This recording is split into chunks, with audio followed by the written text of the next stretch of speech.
What's up everyone, how are you all? Today we are back with another blazing Naruto story. What if Naruto disappeared for 12 years and returned stronger than any Hokage? If you enjoy, then please like, share and do comments. And also check the description to original creator of this beautiful creation. Hiruzen Sarutobi was a patient man. As the currently reinstated third Hokage, and renowned kami of shinobi, it was his job to remain calm and level-headed throughout any and all issues that occurred in order to best serve the village he led. He had maintained his cool throughout two of the great shinobi wars, the betrayal of his greatest student, as well as the attack of the Kyuubi no Kitsune, which resulted in the loss of the fourth Hokage. Yet as he stood in the dark hospital room of one Naruto Uzumaki, he couldn't bring himself to maintain an emotionless facade. Looking out of the large window, he felt a great sadness wash over him. His village, Konohagakure, the village created by his sensei, Hashirama Senju, and the proud wielder of the Wool of Fire, had become but a shadow of its former self. No longer could the elderly Sarutobi look out onto his village and feel proud of what he saw. No longer could he feel confident in the decisions he had made concerning the small child that now lay battered and broken in a hospital bed, hooked up to every machine possible just to keep him alive. He had grown soft in his old age, and with that softness had come failure. Failure to maintain order in his village, and more importantly, failure to keep the promise he had made to Naruto's parents. His failure to keep such a simple promise, one that he was more than capable of keeping, had cost him more than he could ever hope. He had lost his right to call himself a good man that had done all he could for those who needed it, and he had lost his faith in the people of Konoha. All because of one child that most would consider trash. But with this great loss, he had gained something of greater importance. He now had the will and determination to right the wrongs he had let slide, to attempt to make up for his mistakes, and to make sure that from now on Naruto would live the life he deserved. It didn't matter what methods he used, he didn't care about the consequences he would face, so long as the child was freed from the nightmare his life had become. And if Hiruzen was required to use fear and force to do so, then so be it. I promise Naruto, I will change things, no matter the consequences, he whispered to the sleeping boy. I believe that is something that I can assist you with, said a voice from one of the dark corners of the room. Danzo, Sarutobi said quietly.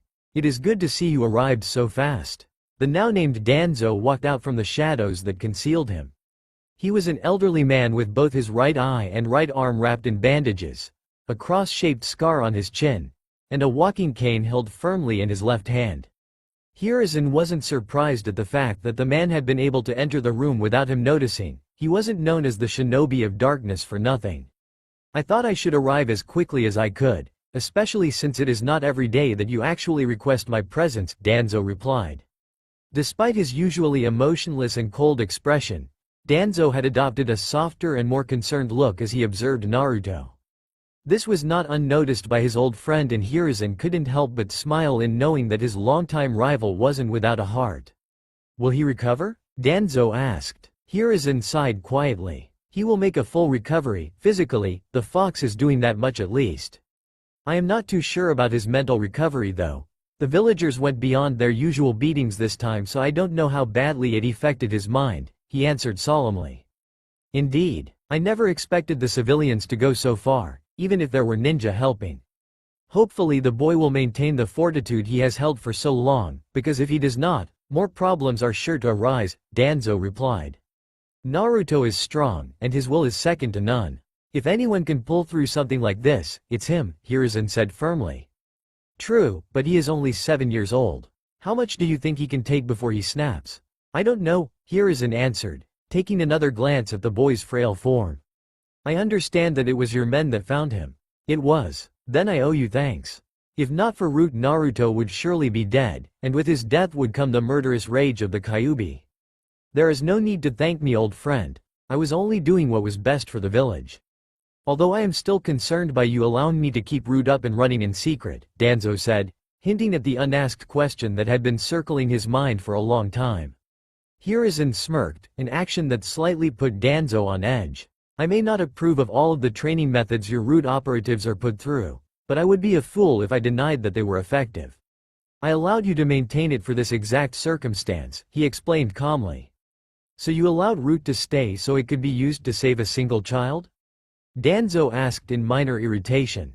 Of course not, although that was a fortunate bonus. No, I allowed Root to stay because I have finally reached my rope's end. I have grown soft Danzo, weak even, and in that weakness I have allowed the village to grow weak. The shinobi are nothing more than highly trained laborers, and the civilians have become pompous and self-centered under the protection of our walls. This is no longer the Konohagakure that Hashirama envisioned. It is a joke, and I intend to fix that. I am no longer going to be pushed around by the narrow-minded fools that think they hold power in this village. I am the Hokage, and what I say is law. Things will change, whether they accept it or not, and the first change will be making up for my failure to uphold Minato's dying wish, Sarutobi explained with conviction. That's all good, and I admire your new outlook on things, but where does my root fit into things? Danzo asked curiously. An almost wicked smile formed on the elderly Hokage's face. What better way to heal a dying tree than by starting at the roots? I do not intend to officially reinstate Root, and so long as it remains in the shadows, it can be of use to me. With your help, we could reshape Konoha into something to be respected and feared, but also loved and admired. And what if I refuse to help you? What if I use this as an opportunity to stab you in the back and take the title of Hokage all for myself? Danzo inquired seriously. You and I both know that you aren't that cold-hearted. Plus, with us working together like this, we will be able to have a say in what goes on in each other's area of the village.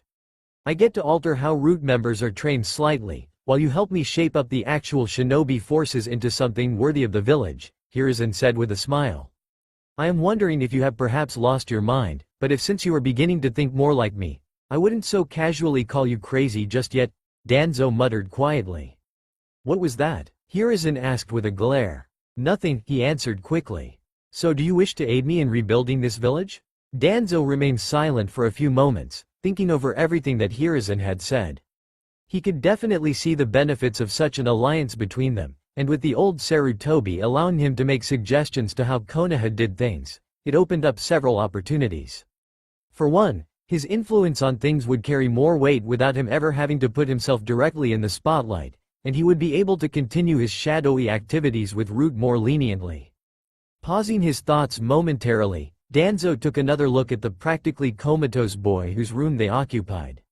He didn't care all too much for the boy, even though he knew of the boy's parents, and was generally indifferent to what happened to him. If it was possible, he would gladly take the boy and train him as a weapon, as most Jinchuriki were. But should he be unable to obtain the boy, it would not be a huge loss. But the most important unasked question was still lingering in his mind. Why had Sarutobi decided to ask for his help so soon, and what did it have to do with the boy? I accept, but first I need to know how this involves Naruto, he finally replied.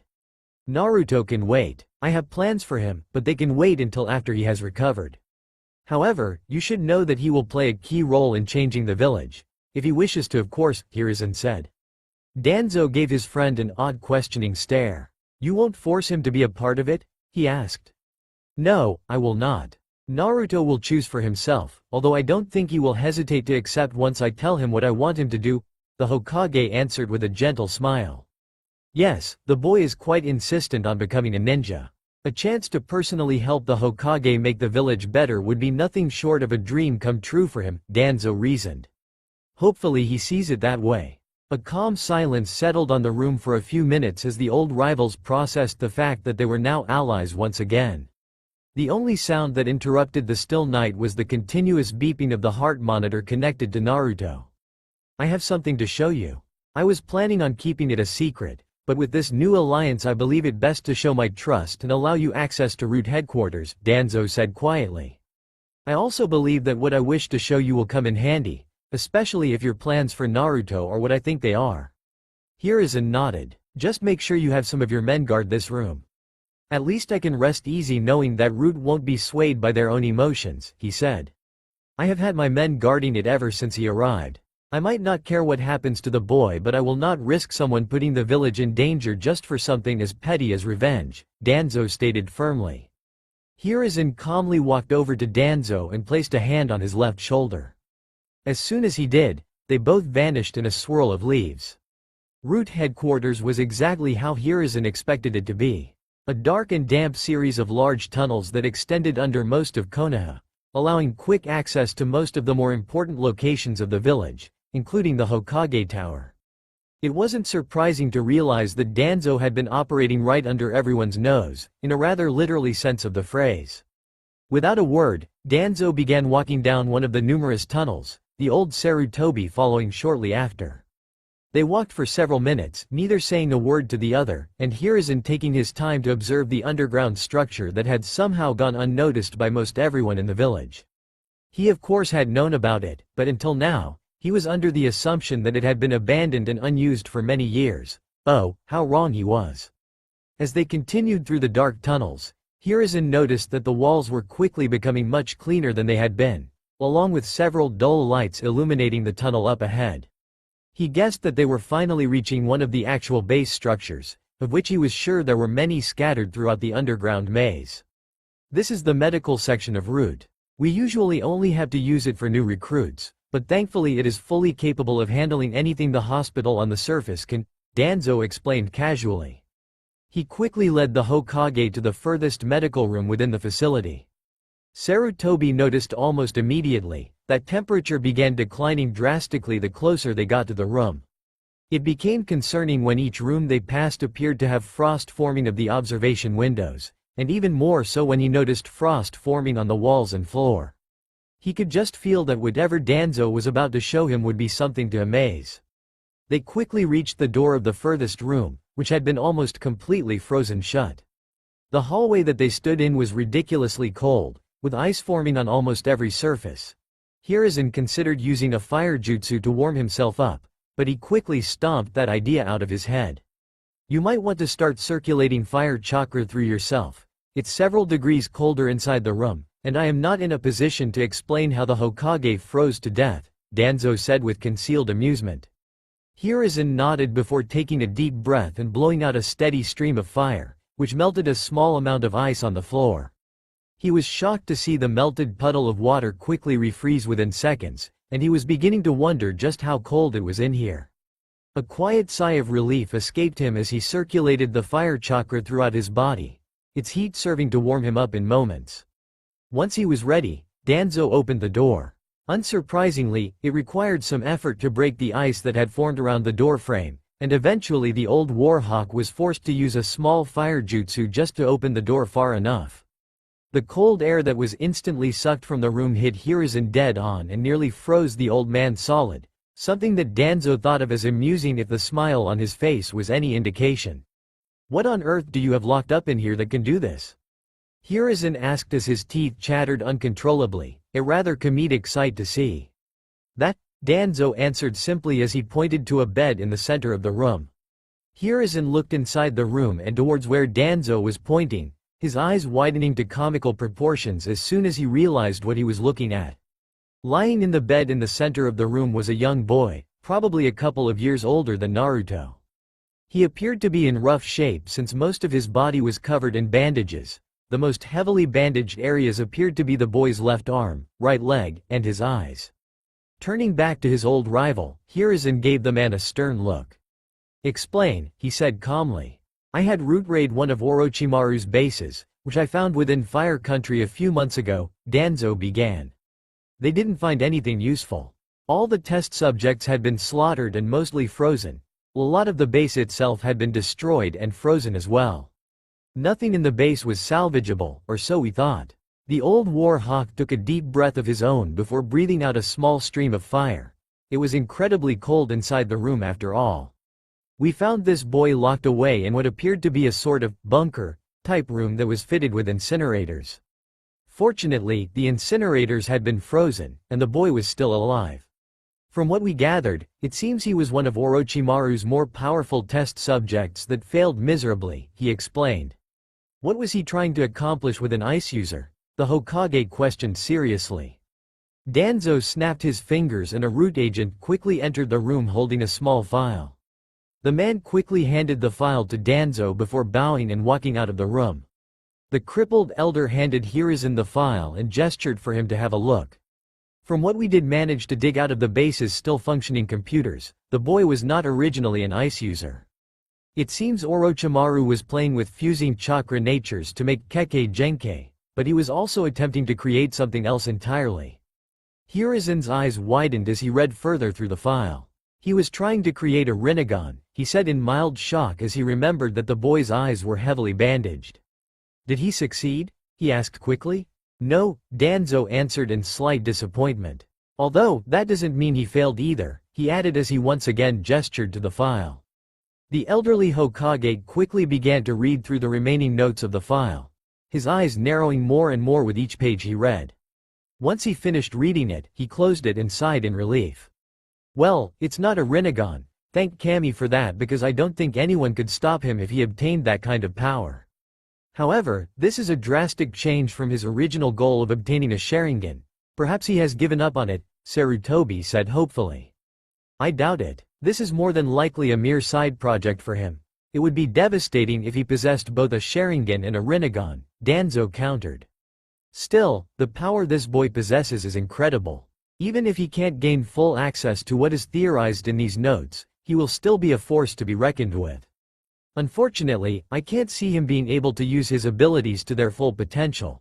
The raw amount of chakra it would require to do so without killing him would be impossible to possess without becoming a Jinchuriki.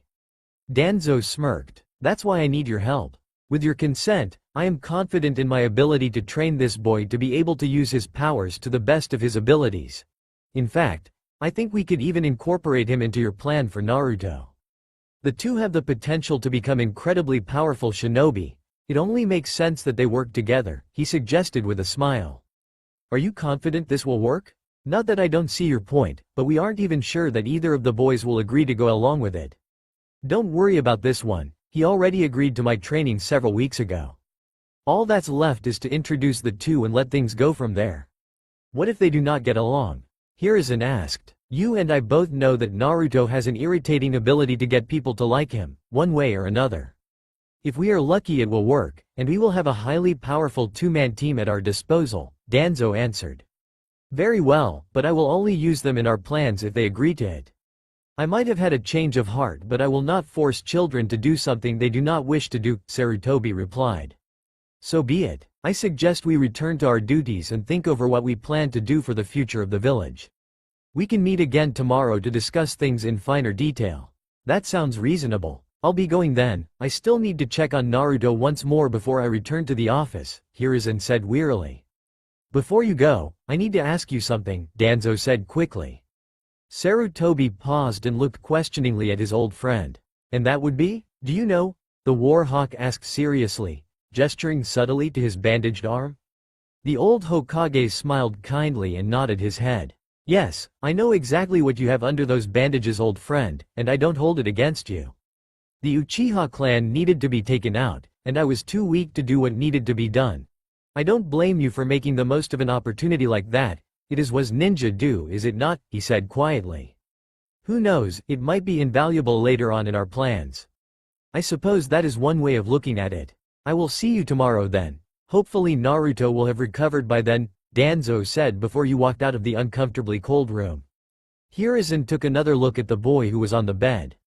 From the file he had read, he knew that boy was 9 years old, and he didn't match any blood samples they had, both standard and classified. If the old Sarutobi were to wager a guess, he'd say that his traitorous student had created the boy from scratch. That meant that the boy could potentially belong to multiple clans at the same time, or none at all. It also meant that he would have to be placed into a clan before others tried to claim him for their own. This kind of thing had happened before, where orphans or clan-less individuals showed extreme potential in the ninja arts and were sought out by powerful clans in hopes of bolstering their reputation or power. If he was created from the blood of multiple clans, then there would be chaos, unless of course, he was already enlisted into the care of a clan. A sly smile formed on the old mont's wrinkled face, a childish gleam shimmering in his dark eyes. He knew exactly how to fix this problem in a way that would not only save him from many a headache, but also push both the boy and Naruto closer together. A smug expression took over his features as he mentally patted himself on the back for being such a cunning old man. When Naruto woke up, he would be in for one hell of a surprise. As soon as he woke up, Naruto knew exactly where he was. If it wasn't for the fact that he was still hurting all over, then it would be the ever-present smell of bleach and blood that always accompanied the hospital. This time, however, there was one small difference: it was freezing cold. Naruto had been in the hospital enough times to know that the temperature never got too cold, and this definitely classified as cold. "Damn, they locked me in a freezer, didn't they?" he muttered in irritation. The villagers had always hated him, and the numerous beatings he had received from them had cemented that point into his mind. But locking him inside of a freezer and leaving him to die was a new level of low, even for them. He didn't even know there was a freezer in the hospital large enough to lock him in. A quiet chuckle disturbed Naruto's inner thoughts. Opening his bright blue eyes, he realized that he wasn't actually locked in a freezer, just a really cold hospital room.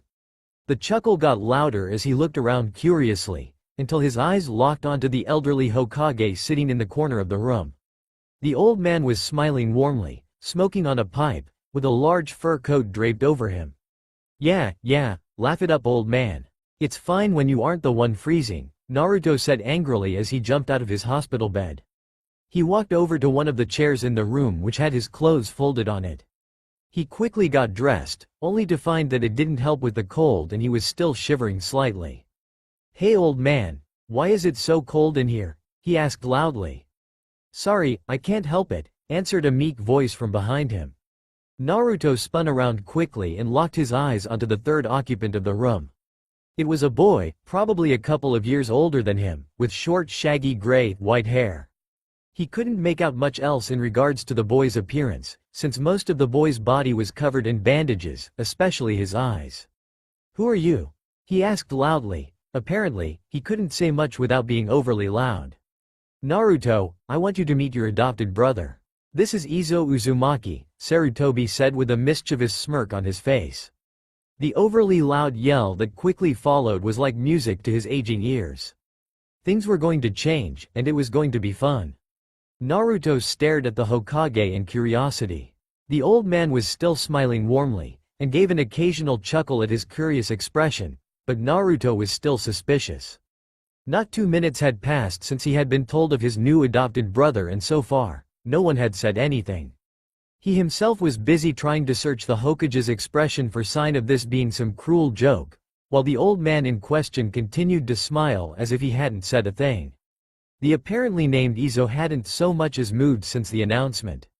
From what Naruto could guess, due to the large amount of bandages wrapped around the boy's eyes, he was listening intently to what was going on within the room. For a minute or so, Naruto actually wondered what it would be like to not be able to see, only to realize that it must have been horrible, and quickly banished such thoughts to the deep dark parts of his mind.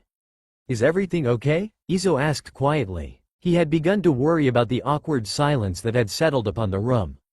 "Everything is fine, Izo, although I think it might take Naruto here a while to process things," Hiruzen said calmly. "Old man, what the hell is going on here? What do you mean my adopted brother? Does this mean I was adopted?" Naruto asked in slight shock as he stared at Hiruzen hopefully. The elderly Sarutobi chuckled at the boy's energy. Only he was capable of acting as if nothing had happened less than a day after being put in the hospital. "No, Naruto, you weren't adopted," he answered, resulting in the blonde's hopeful expression to fall from his face. "But Izo here has been adopted into your clan," he added, gaining a confused look from the boy. "But I don't have a clan," Naruto said quietly. The smile on the Hokage's face widened ever so slightly. "Actually, as the only Uzumaki in the village, you have the ability to adopt people into your family. Should your family gain enough members, then it would be eligible for a spot on the council and recognition as a clan," he explained. Naruto gained a thoughtful expression as he processed the information he was being told. He may have been bright for his age, even if most would argue otherwise, but he was still only 7 years old. No matter how bright he was, it still took him a while to completely understand things. "So if I can adopt people into my family, then how did he get adopted without me knowing?" he asked while pointing to Izo. Hiruzen let out another light chuckle. "Because I adopted him into your family, and yes, I can do that.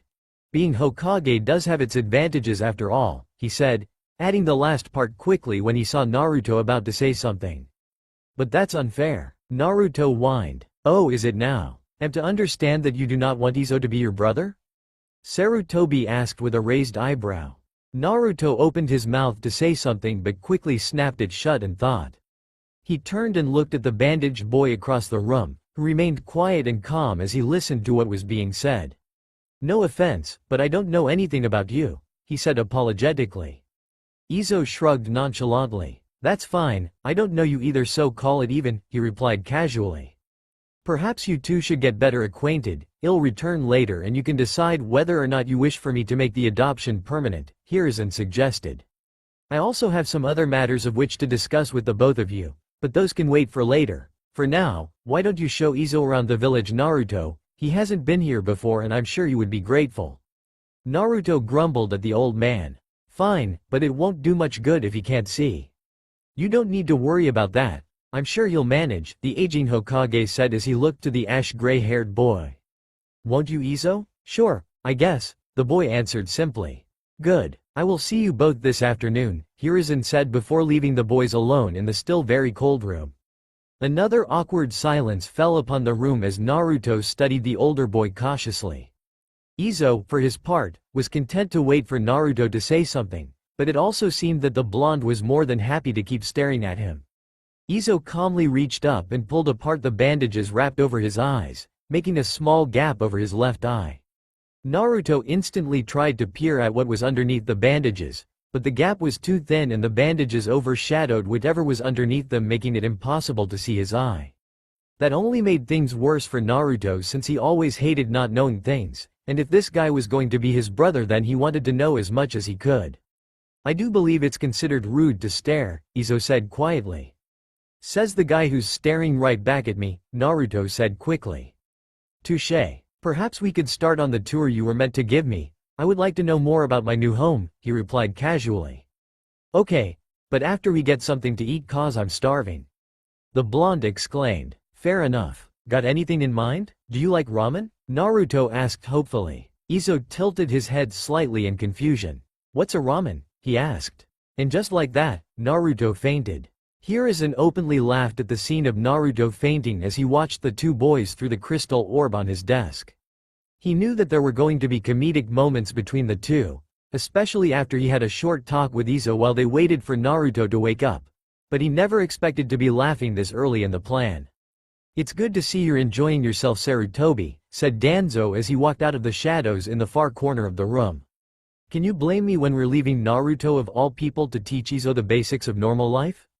We left one of the most uncivilized people in the village to teach an uncivilized boy how to be civilized. If anyone learned of this, we would be the laughing stock of the village," Hiruzen said cheerfully. "Indeed, but at least they seem to be getting along, or at least they were until Naruto fainted," Danzo replied with a smirk. "Don't worry, he will be awake soon and I'm sure you will be dragging Izo to Ichiraku ramen as quickly as humanly possible. If that boy turns out to have the same addiction as the Jinchuriki, then this Ichiraku ramen will become the richest business in the elemental nations. Power won't matter when they buy the world out from under us," the old warhawk said with mock concern. Hiruzen's eyes widened. "Let us pray that Izo does not take a liking to ramen." "Well, theatrics aside, how fares Naruto? Did he recover mentally?" Danzo asked. "From what I've seen so far, Naruto has simply brushed the incident off as he has the others. There may be repercussions later on, but until it happens, we will have no idea how seriously it affected him. As it stands, I'm not even sure Naruto actually remembers what they did to him. He did wake up thinking they had locked him in a freezer after all," the Hokage said solemnly. "Yes, it seems Izo has gained enough control over his chakra to stop freezing things solid while he is awake. Unfortunately, he is still unstable while unconscious. Hopefully this will correct itself over time with the correct training," the crippled elder said. "Hopefully. For now, why don't we discuss what we plan to do with our newfound alliance? I would like to start on minor changes to route if that's okay," Hiruzen said calmly. "Is there any particular reason you wish to begin changing route so soon?" Danzo asked. Hiruzen smiled mischievously. "My plans will require you and your organization to kickstart things. After that, I will require your personal insight on ways to improve the village. I trust we can come to an understanding on most things," he said happily. Danzo smirked at his old friend and sat down in the chair opposite Hiruzen. "I think that this will be a very beneficial arrangement for both of us. I think so too, agreed Sarutobi. What the hell do you mean you don't know what ramen is? Naruto yelled in disbelief. Izo stared at Naruto in irritation as he held his hands over his ears. He was not aware that people could be so loud, and thanks to several weeks of being blindfolded, his hearing had been amplified, making the yelling even more unbearable. He was beyond thankful that he was out of the test facility, but if this was the torture that he would be forced to suffer with to be free, well, let's just say he'd rather die. Would you mind being quieter? Your yelling hurts my ears, he said calmly. And to answer your question, I have never heard of ramen before, and therefore I don't know what it is. Naruto just stared at the bandage-covered boy in shocked disbelief. The concept of someone not knowing what ramen was the closest thing to a real-life horror story he had ever heard of. It almost didn't compute in his mind.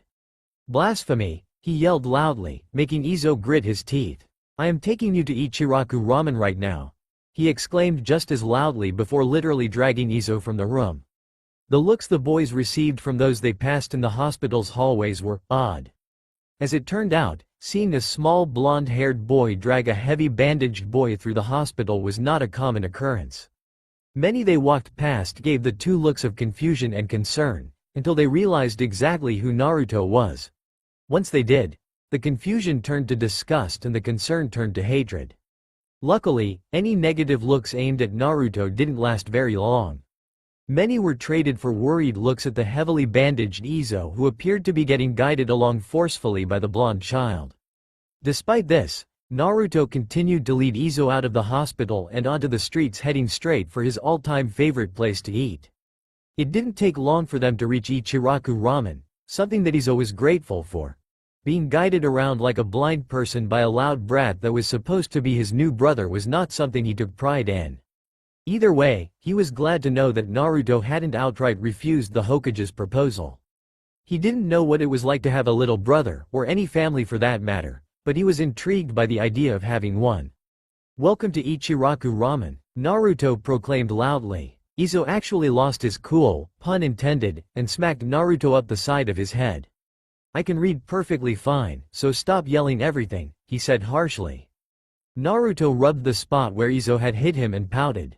You know, if you want me to adopt you as my brother, you're going to have to be nice. So far you're walking on thin ice, he said crossly.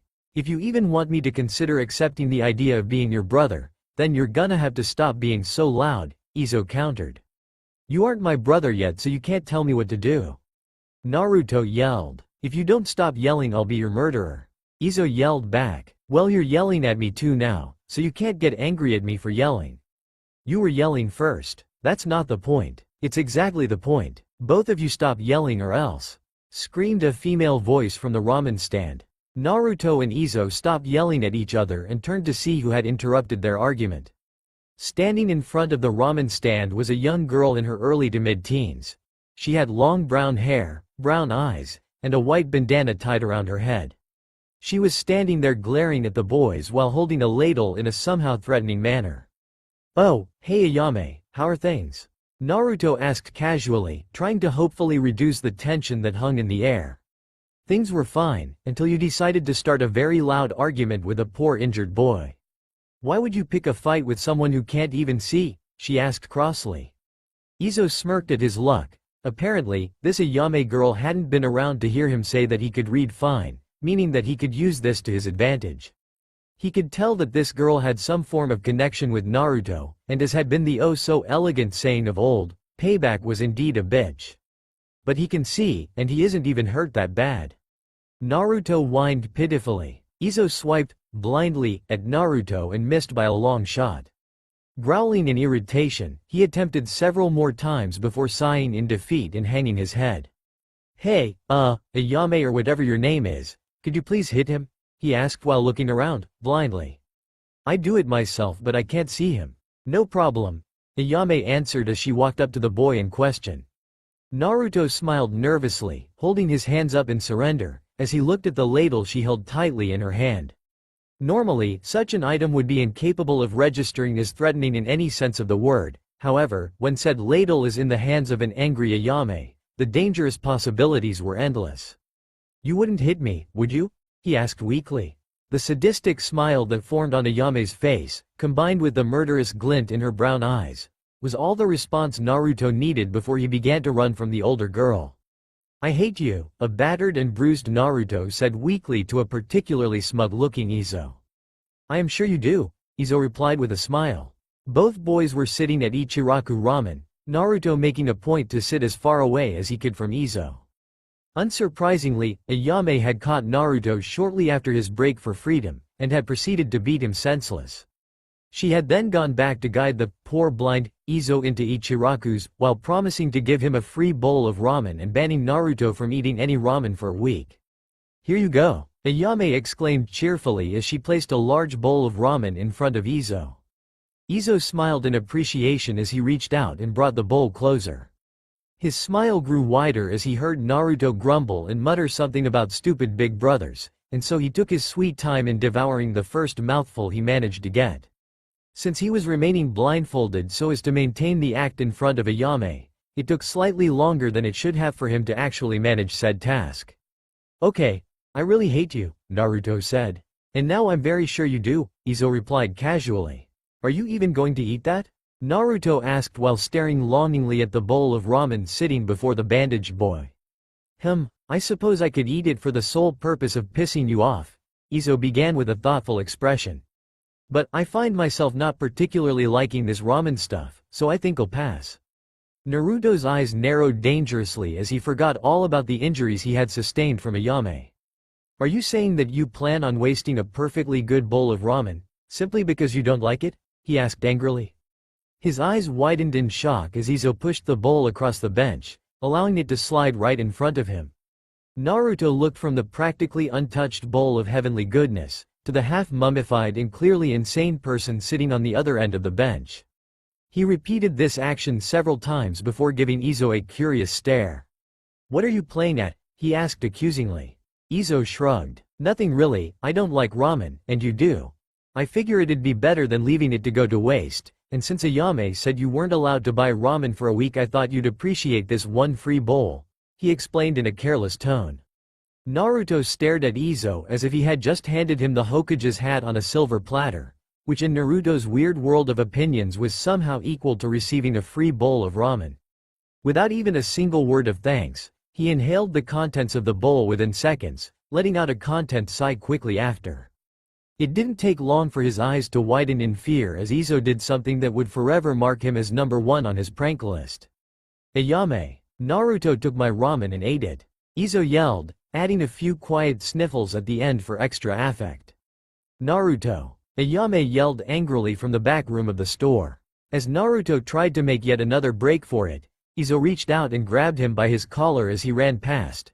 The older boy leaned over with a smug smirk until he was close enough that Naruto could literally smell the blood that was under all the bandages, something that slightly concerned the blonde. "This is for not being quiet after I asked you nicely," he whispered.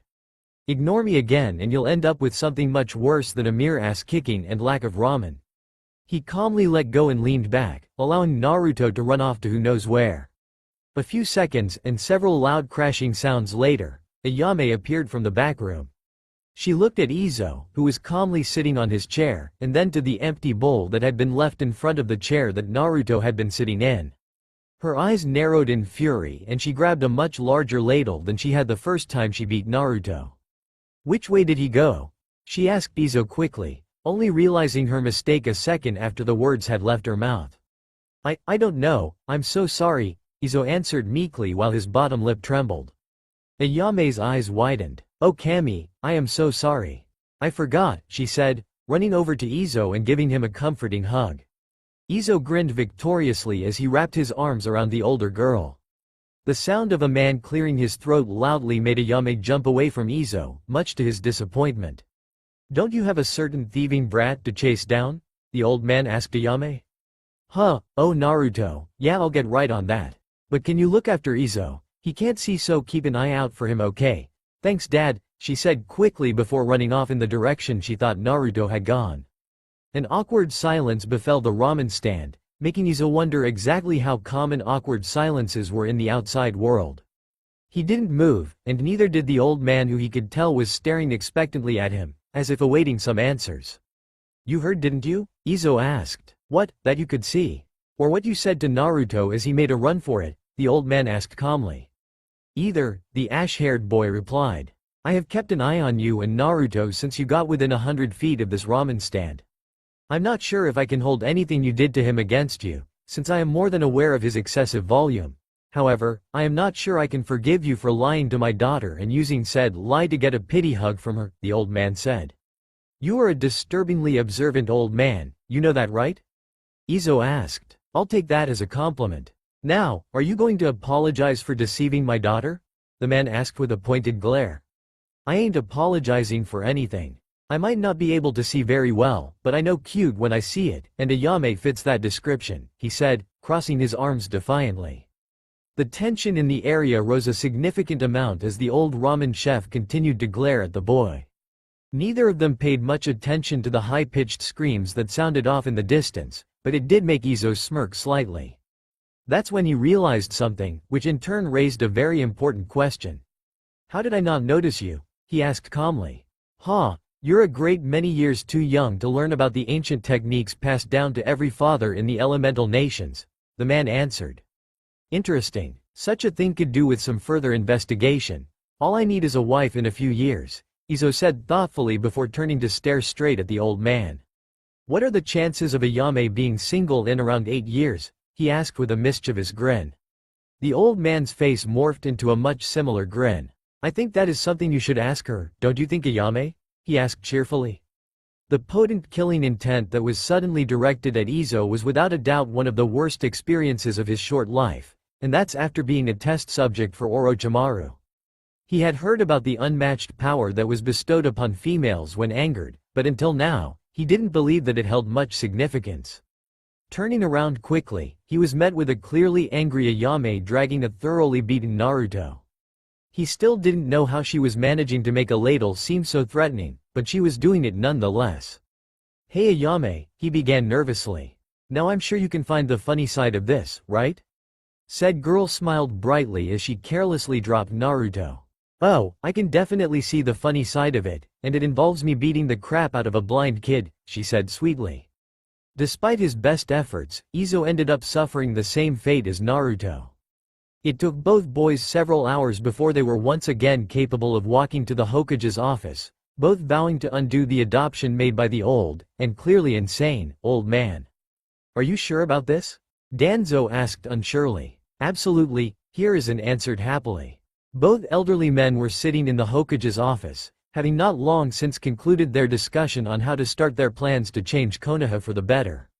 Needless to say, Danzo wasn't all too sure about whether or not it would actually work. But after everything that had been discussed between them, he couldn't find any major flaws. So now all we need to do is wait around for the boys to get back and see what their answer is, Danzo said calmly. Yes, but don't worry, I am confident that they will agree. They probably had a great day of brotherly bonding, Sarutobi said with a warm smile. I hope so. Most of the plans we have agreed on revolves completely around them. Should they refuse, we will have to rethink a lot of things. I do wish you would just let me use my Sharingan to deal with them, Danzo replied grumpily. I may not hold those eyes against you, but I will be damned if I let you use them on Naruto and his newly adopted brother, the Hokage said crossly. Danzo was interrupted from replying to Hiruzen when a loud crashing sound came from outside the office. This was followed by what sounded like a high-pitched squeal as a large orange object was thrown through the door. Hiruzen and Danzo both stared at the orange object that had landed rather unceremoniously on the floor, both quickly realizing that it was a bloody and beaten Naruto. Hiruzen gave the old warhawk a nervous smile as he chuckled quietly. He prayed that this was all just a big misunderstanding, an out-of-context disagreement between the boys that wouldn't completely ruin his plans. Looking to the doorway, he watched as an equally battered and bruised Izo staggered into the office, glaring at the younger blonde lying on the ground. Old man, I don't think me and Izo can be brothers, Naruto said with a pained cough. I think I agree with him, for the moment anyway, Izo muttered. Sarutobi and Danzo shared a worried look before turning back to the boys with kind smiles, or a freaky-looking grin in Danzo's case. What happened to you boys? Hiruzen asked. Well, Izo here decided it would be a good idea to play the poor blind kid act that got me banned from eating ramen at Ichiraku's for a week, and got me beaten up by a Yame. Then he tricked me into eating his free ramen, which got me beaten up by a Yame for a second time, Naruto explained angrily. And why are you injured, Izo? Danzo asked. I may or may not have asked Tucci about the chances of a Yame being single in a few years, which she may or may not have overheard and beat the crap out of me for, Izo answered casually. That and I'd tricked her into hugging me by playing the blind kid act, he added. You tricked a girl into giving you a free bowl of ramen, beat up Naruto, and give you a hug, all by pretending to be blind? Sarutobi asked curiously. No, I tricked a cute girl into those things. One must not forget that she is cute, Izo said proudly. Aren't you a little young to be thinking about girls?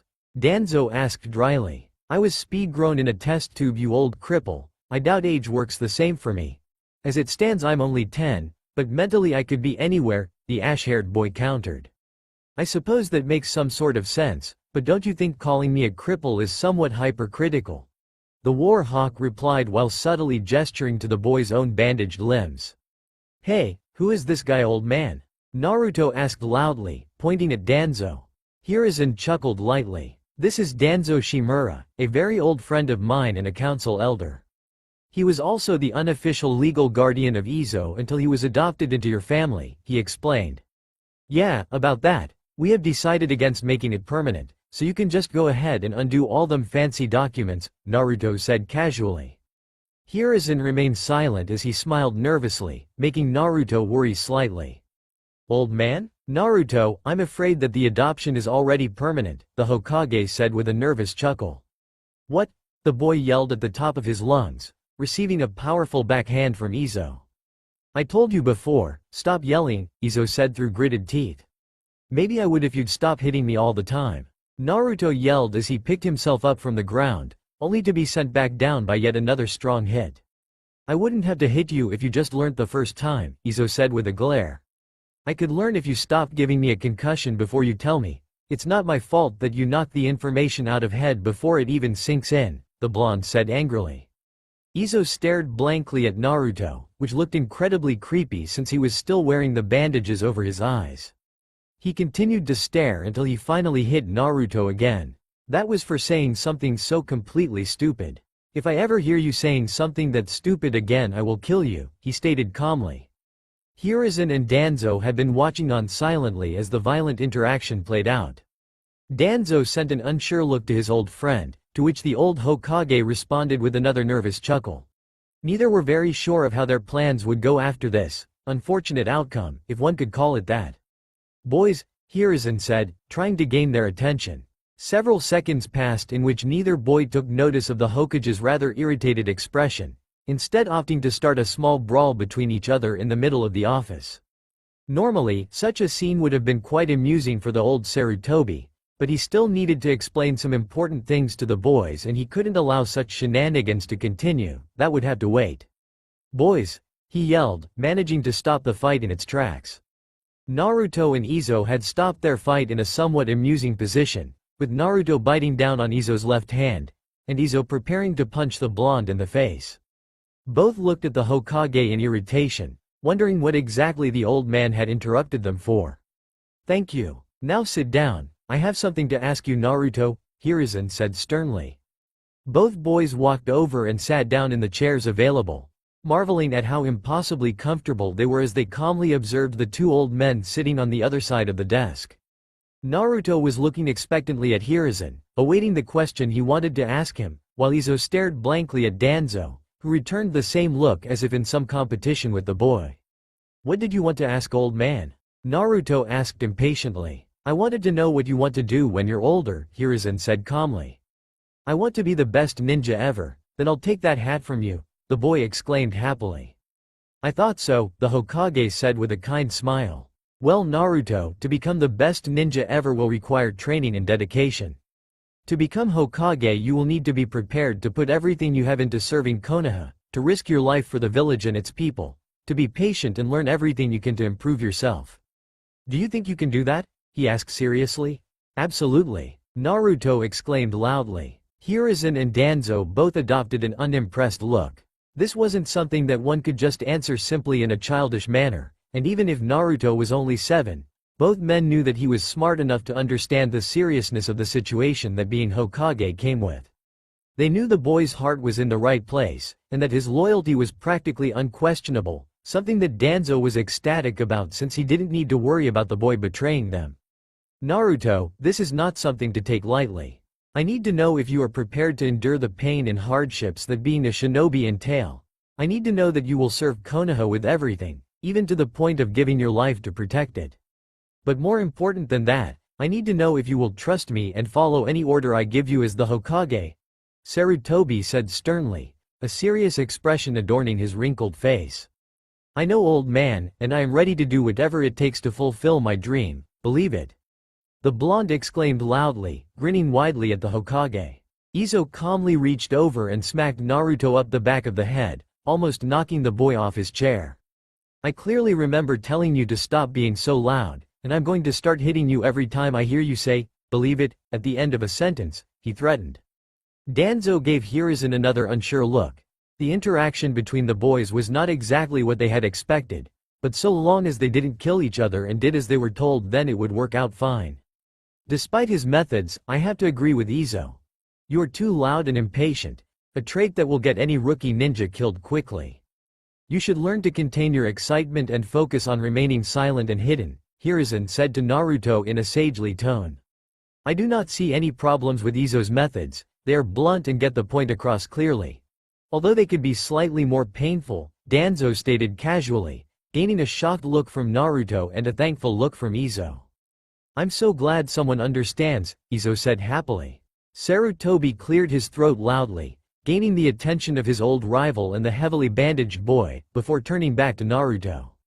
Well then, since you seem so devoted to fulfilling your dream, I have only one more question. Would you want to receive exclusive training from both me and Danzo, along with several other highly skilled shinobi, in order to get a step closer to your dream? Hiruzen asked. So I would be trained by both of you, and some other people, to be the best ninja ever? Naruto asked while pointing at both elderly men. Hiruzen and Danzo nodded, making the young blonde gain a thoughtful expression. Why? He asked simply. Naruto, your entire life has been full of pain and suffering, loneliness that no child should ever have to endure, while being ignored and abused by those who should see you as a hero. I am ashamed to admit that I am the cause for a good portion of the suffering you have gone through. And even though I only played an indirect role, it was still a role I played in making your life miserable. My inability to stand for what is right and give you the life that you deserved is my greatest failure, the aged Hokage said sadly. All those times you woke up in the hospital, I would tell you that the villagers didn't know what they were doing, that they were too blind to see you for the hero you truly are. I would always tell you that it would all be okay, and that one day the villagers would realize that you are not a monster. One day you would be able to have a birthday where you didn't hide away in fear. But after so long of watching you suffer at the hands of those who claim to be doing good, of watching you hide behind that mask, I can no longer just sit back and lie to you. I am offering to train you because I intend to make up for the mistakes that I made, to make up for all the suffering I inadvertently caused you.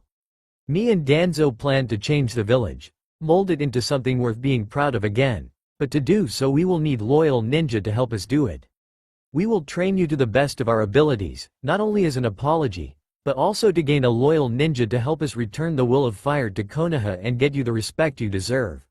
Old man, why do the villagers hate me? Naruto asked hesitantly. Is it because of the Kyuubi?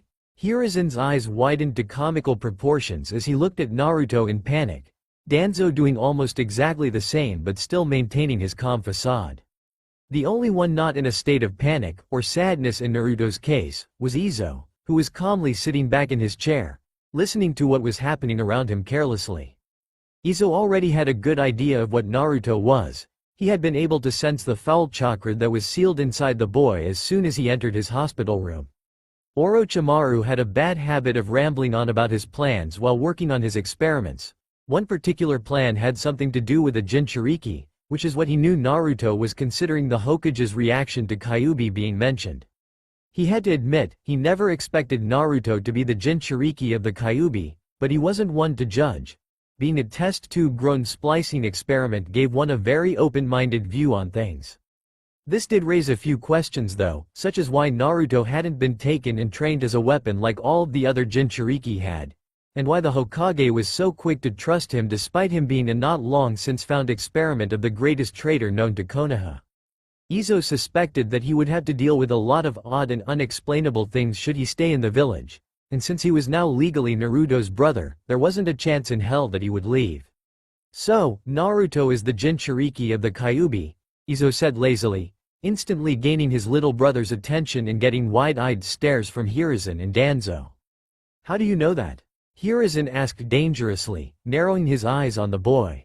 Orochimaru mentioned Jinchuriki a few times while he was carving my insides up, and I can literally feel the Biju's chakra inside him.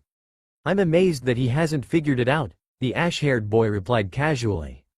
What's a Jinchuriki? Naruto asked curiously. And what does this have to do with Kyuubi? Jinchuriki, meaning power of the human sacrifice, is what they call people with one of the tailed beasts sealed within them. More often than not, these people are feared, hated, abused, and forced to act as living weapons for the village they reside in, Izo explained before Hiruzen could make a sound. Hiruzen narrowed his eyes even more at Izo. You seem to know a lot for a mere test experiment, he said accusingly. When I wasn't being tortured and carved up by someone, I would read. It was surprisingly easy to sneak into Orochimaru's library, and he had a lot of books on a lot of stuff, so I educated myself, he answered nonchalantly. Can we please get back to me for a second?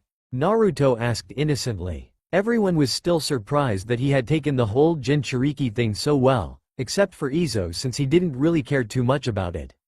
Yes, we can, Sarutobi said with a worried look. Tell me how you know about the Kyuubi, he asked seriously. I saw it a few times, after the villagers would beat me unconscious. It was never for very long, and it kept yelling at me for being weak. But it's been helping for a while, Naruto answered apprehensively. What do you mean by helping? Danzo asked curiously, his one visible eye keeping a close watch on the boy. It whispers things, most of the time it just tells me to kill people, to slaughter the villagers for their ignorance, Naruto began, making Hiruzen and Danzo begin to worry. I never listen to that, but other times it tells me how to do things. It tells me where to find food, and how to hide properly. It even told me how to properly use the henge jutsu. A calm silence filled the office as Hiruzen and Danzo carefully processed the information that had just been dropped on their heads like a ton of bricks. Izo continued to remain impassive to his surroundings, waiting patiently for the Hokage to finish this extremely long discussion with Naruto. Said boy was waiting nervously for Hiruzen to say something in response to what he had said about the Kyuubi.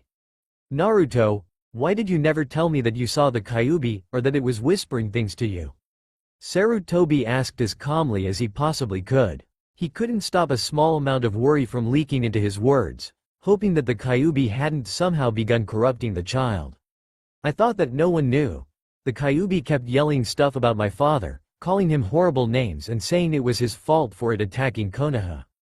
I thought that everyone hated me for something my father had done, and I didn't want to risk anyone finding out about Kyuubi talking to me, especially you, Naruto replied sadly.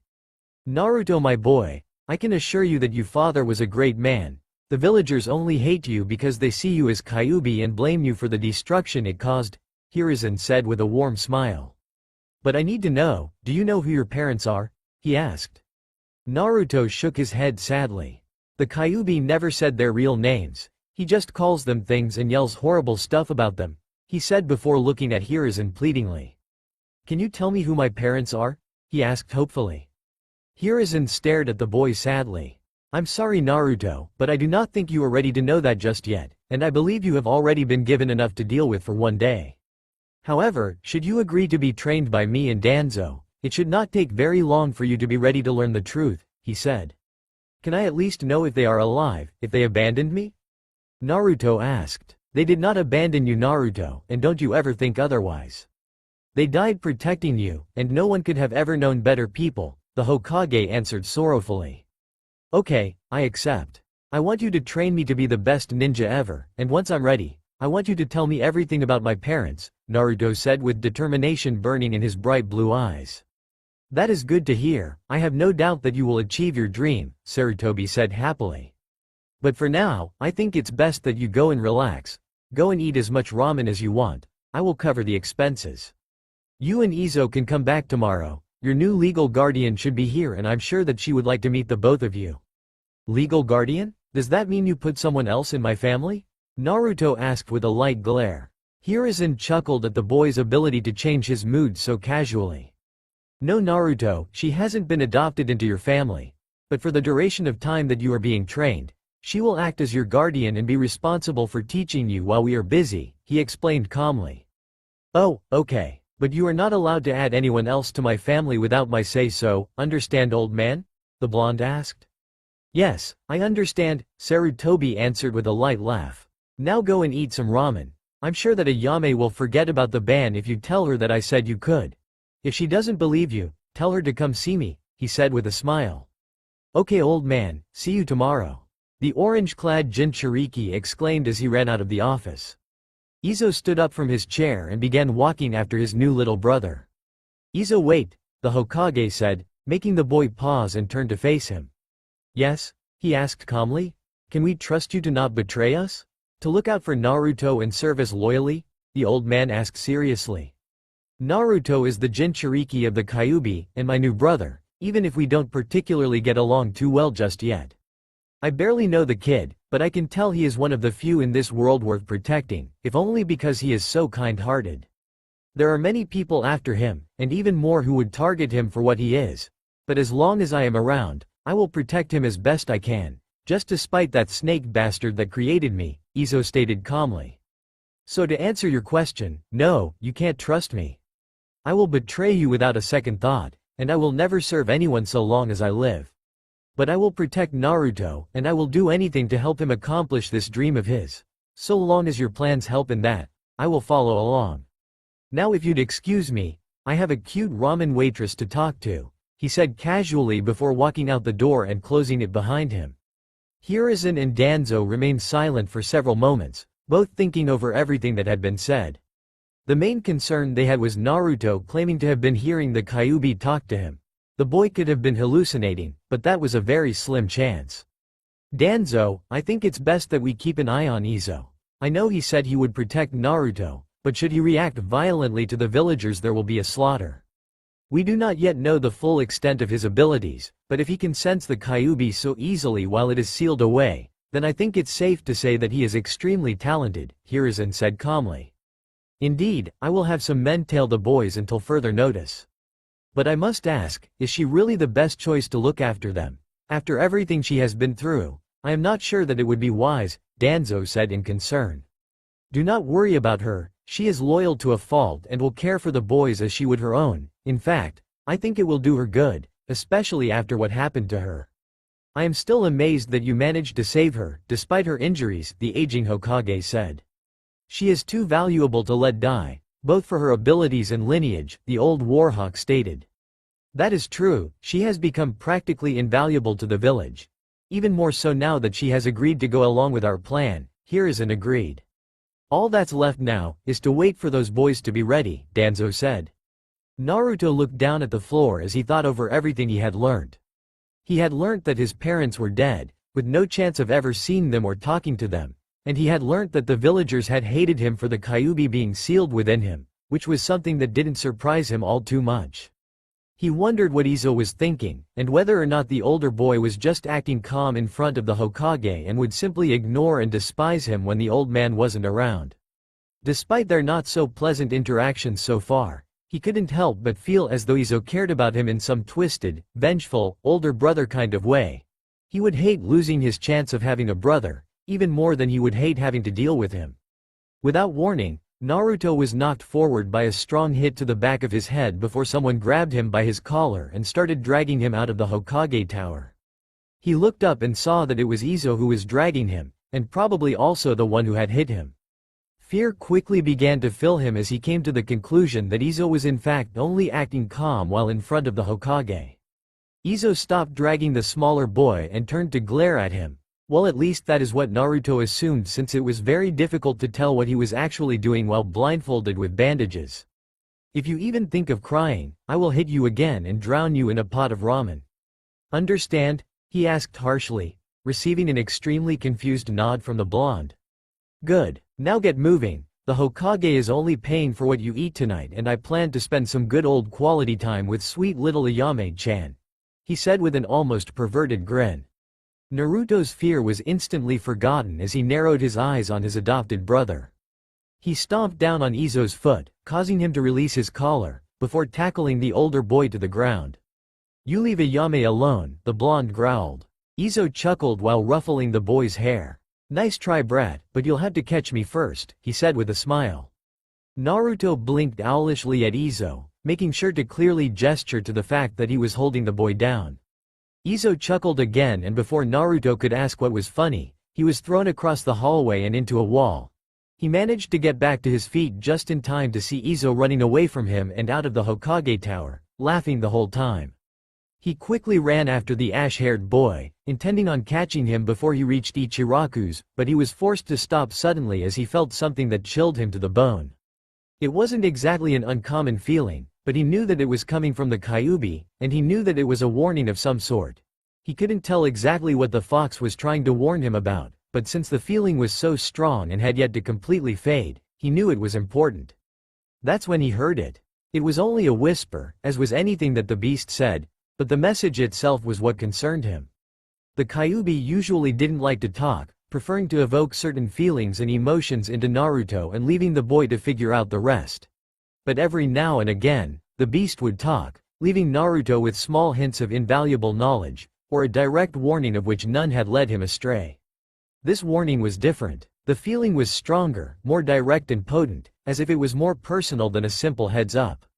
And this whisper held more weight than the others normally did, echoing in his mind over and over again, making him wonder just how valid this particular warning could possibly be.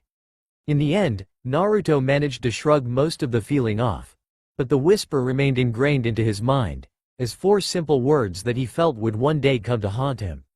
Izo had a headache. It wasn't one of those everyday ones either. No, this was one of those skull-splitting, vision-blurring, ear-ringing, queasy-feeling kinda headaches. He wished that it had been the results of a hangover caused by an awesome night of many sinful activities, the likes of which he had heard and read a lot about, but unfortunately, it was not to be. Instead of the almost fatal hangover that he longed for, Izo's headache was the result of both a lack of sleep, and having to deal with quite possibly the loudest kid in the world.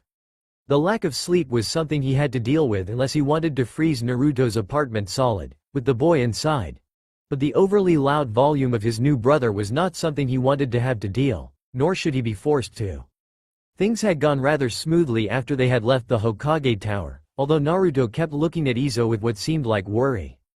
They had gone to Ichiraku's and almost received another beating from Ayame due to Izo's comments. Thankfully, she agreed to serve them and even removed Naruto's week-long ban, something that had the blonde-haired boy screaming in joy about for at least an hour. It didn't take very long for Naruto to think over everything that had been said in the Hokage's office, which in turn raised some questions about Izo. Said boy had to spend the rest of the night explaining to Naruto what he was, where he came from, along with the definitions for several big words he had used in his explanation. It was agonizing to talk to a 7-year-old when you yourself thought on a completely different level. Izo wasn't sure how the Hokage coped with it. Anyway, after several hours of explaining things to Naruto, Izo awaited some form of negative reaction from his adopted sibling. What he got was not what he expected. Without so much as a shocked look, Naruto simply said, "Cool," and cooked himself some ramen, completely ignoring Izo's gobsmacked expression. Needless to say, Naruto didn't ask too many more questions after that. So now here he was, waiting patiently for Naruto to finally wake up so they could go and visit the Hokage again and find out who was now their legal guardian. Izo didn't know anyone in the village, and he wasn't sure if Naruto had any ideas on who it might be, but one thing was for certain: if this person wasn't right for the job, or did anything against Naruto, they would die a very slow and very painful death by being frozen alive. I wonder what it feels like to get frozen, he thought to himself. Due to his condition, Izo couldn't feel the cold, or be affected by the cold either, meaning he couldn't freeze. It would have been very helpful had he been required to fight someone from the Yuki clan, but that clan had long since died out. His condition also gave him a high immunity to heat as well, since his core body temperature was so drastically low that it would take some extreme heat to actually cause him any harm, but without further training, a strong fire jutsu would probably do the trick. Unfortunately, this also made sleeping rather challenging, since as soon as he was unconscious he would lose control over his chakra and it would freeze everything around him. Naruto may have been annoying as hell, but that didn't mean he wanted to freeze the kid's apartment. An irritated sigh escaped Izo as he wondered if he would have to wake his brother up himself. He made a note to sort that problem out quickly, more so if Naruto wanted to become a ninja. A loud knock on the door distracted him from his evil plans on how to wake up Naruto, and whilst muttering some choice curses, Izo got up and walked to the door. During his short little walk through the apartment, he was once again reminded of the true extent of how much of a shithole the place really was. He doubted that it was because Naruto was messy, and more likely had something to do with the glares and disgusted looks the blonde was receiving from the general population. Izo wasn't stupid, far from it in fact. If he was stupid, Orochimaru would have killed him long ago. But with intelligence came realization, and most of what he realized about Naruto's situation wasn't all too pleasing. He knew it was safe to assume that the people of Konoha hated the boy for being the Jinchuriki of the Kyuubi, despite the fact that most of them should know better. This realization, however, raised a very important question for Izo. If the village hated Naruto, an easily likable little boy, simply because he was a Jinchuriki, then what the hell would they do once they found out that he was a force-grown experiment created by the village's most notorious traitor? Izo wasn't entirely sure if he wanted to find out, but he was also confident in his ability to look after himself should problems arise. The main issue was looking after Naruto. He opened the door sharply, noting that whoever it was took a cautious step back as he did so. He also heard the almost inaudible gasp from the person, likely a reaction from seeing a boy covered in bandages. Izo wasn't entirely sure whether or not it would be wise to let people know that he could literally smell the difference between male and female, particularly the woman standing at the door, since it might get him beaten again. Izo wasn't an impatient person, most of the time, but after a few seconds of silence, he was beginning to get annoyed by whoever the hell was standing in front of him. He could already get a good read of her chakra, which was somewhat small compared to both himself and Naruto, and he could clearly tell that she had no ill intentions by being here. If anything, she was overly nervous for reasons he wasn't sure of. Hello, are you Naruto Uzumaki? She asked meekly. Izo quirked an eyebrow at that question, something that went completely unseen thanks to the bandages around his eyes and forehead. Shouldn't a member of Enbu know what Naruto looks like, considering his unique circumstances? He asked back.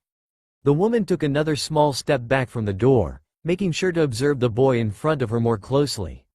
From what she could see, he was a simple civilian boy that was covered in bandages, something that had shocked her at first since whatever injuries he had must have been severe to warrant such excessive use of the material. The fact that his eyes were completely covered by the bandages was also a noteworthy fact, since she knew that there was no way he could see her unless he was a Hyuga. "How do you know I'm an Anbu?" she asked with much more confidence than before. "And who are you, or more importantly, how much do you know about Uzumaki's condition?" "I am Izo Uzumaki, Naruto's older brother, meaning that I am privileged to any and all information about my family. As for how I know you're an ANBU, well, let's just say that those masks you all wear kinda give it away," Izo answered casually. "Where is Uzumaki?" she asked calmly, although she was keeping a close eye on the blind kid. "He is still asleep. Would you like me to wake him up?" he asked hopefully. "No, that's okay. Will just come back another time," she replied. The woman turned to walk away, only to find a dome of solid ice surrounding her, blocking her in the doorway. "What the hell? How did I not notice this?" she thought in slight panic. Ice was, for a lack of better words, a very fucking rare element to be seen used. It was also notorious for being highly deadly even in the hands of a novice. "I haven't been in this village too long, but even I know that a member of Anbu does not simply drop by people's houses without some kind of message from the Hokage. Even more so when the owner of said residence is the local Jinchuriki," Izo stated calmly. "So tell me, why are you looking for my brother?" he asked. Izo was more than prepared to wait patiently for a reply. He did have her cornered after all. So long as he maintained the ice dome, she wouldn't be going anywhere. That said, he wasn't in any way ready for her to release a surprisingly powerful pulse of chakra that not only threw him off his feet, but also shattered his ice dome. He didn't need to check to know that she was long gone by the time he hit the floor. Note to self: Do not try to bluff Anbu. He though with a mental groan. Although the ice dome he had made looked solid and sturdy, it was nothing more than a thin sheet. A simple punch would have been enough to break it. Of course, the Anbu didn't know that, hence the overkill of a chakra pulse. Let it not need be said that Izo had learned a valuable and painful lesson. Izo, what happened? Naruto asked tiredly as he stumbled out of his room. Naruto, do you know any Anbu? Izo asked calmly. Not really. There used to be one with a dog mask and another with a weasel mask. They were both nice and they actually guarded me like they were supposed to, the blonde answered. Interesting, Izo muttered, still laying on the floor where he was thrown. Well, that settles that then, hurry up and get ready, we still need to go meet the Hokage, he said, finally getting back to his feet and dusting himself off. Don't worry about the old man, he usually has so much paperwork that he loses track of time. We could show up tomorrow and you wouldn't notice, Naruto replied. Izo gave Naruto a blank stare.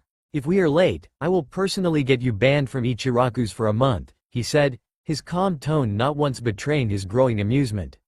Naruto's eyes snapped open from their half-lidded state as he stared at his brother in horror. Normally he would have called such a statement an obvious bluff, but since he couldn't read Izo's expressions, and he honestly didn't know the older boy all too well, it simply wasn't worth the risk.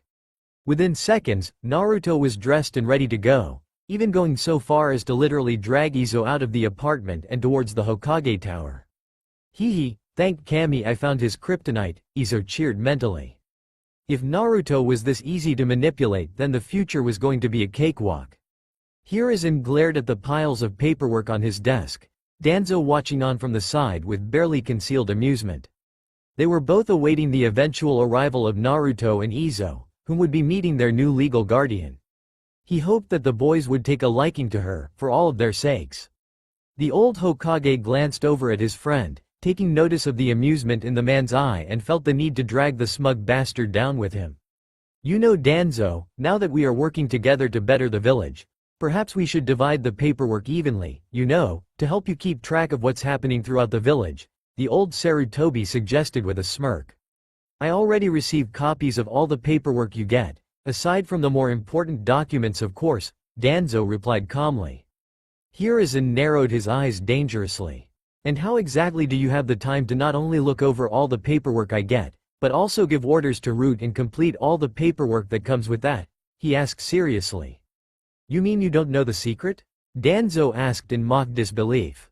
What the secret? Why the secret of paperwork of course. What secret of paperwork? Sarutobi yelled in frustration. Danzo smirked victoriously. I'm not sure if I should tell you, after all, it is a forbidden technique passed down from the second Hokage, our own sensei, he said smugly. That's impossible. If such a technique existed I would know about it. I know almost every single jutsu of our sensei. That aside, why wasn't I told of this technique, and how did Minato conquer his paperwork? Hiruzen asked in confusion. You were not told because by the time you were instated as Hokage, Sensei had sacrificed himself and therefore could not tell you of the technique himself. As for Minato, he used the exact same technique that Tobirama did, the old war hawk explained casually. Then how do you know of it? The Hokage asked. Please Sarutobi, have more faith in my abilities.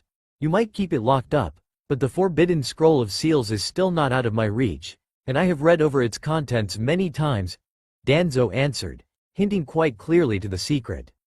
Wait a minute, secret technique, passed down from Tobirama sensei, written in the scroll of seals. But only one technique in that scroll could be used for, oh Kami I'm an idiot, Hiruzen thought with a depressed sigh. It's shadow clones, isn't it? He asked in a defeated tone. Danzo chuckled lightly. Yes, it is. I'm amazed it took you so long to figure it out, considering your title as the god of shinobi, he answered. Hiruzen grunted unintelligibly before quickly forming a single hand sign, 3 solid clones quickly appearing in his office as he did so. With a content smile on his wrinkled face, Hiruzen leant back into his soft chair, lighting up his smoking pipe as he did. Isn't smoking in your office setting a bad example for anyone who might walk in, such as 2 young boys that we just so happen to be expecting? Danzo asked with a raised eyebrow. Don't worry, Naruto is oblivious to anything that doesn't involve becoming a ninja or Hokage, And I'm sure Izo is mature enough to overlook it, Hiruzen said casually. Are you sure about that? During his time in the Root Medical Facility I saw that boy make it snow in his room. It took us an entire day to dig him out, the crippled elder said with a small laugh. That is odd, but I'm sure he had his reasons, the Hokage said. He said it was because he wanted to kill the dull mood, Danzo said emotionlessly. Well, on the bright side, at least we know him and Naruto will get along, eventually, Sarutobi said quietly. The door, which had been replaced due to damages, was thrown open harshly, a mop of spiky blonde hair quickly rushing into the room shortly after. Hiruzen shook his head and sighed as Naruto unceremoniously dropped Izo, who he had been dragging, onto the floor.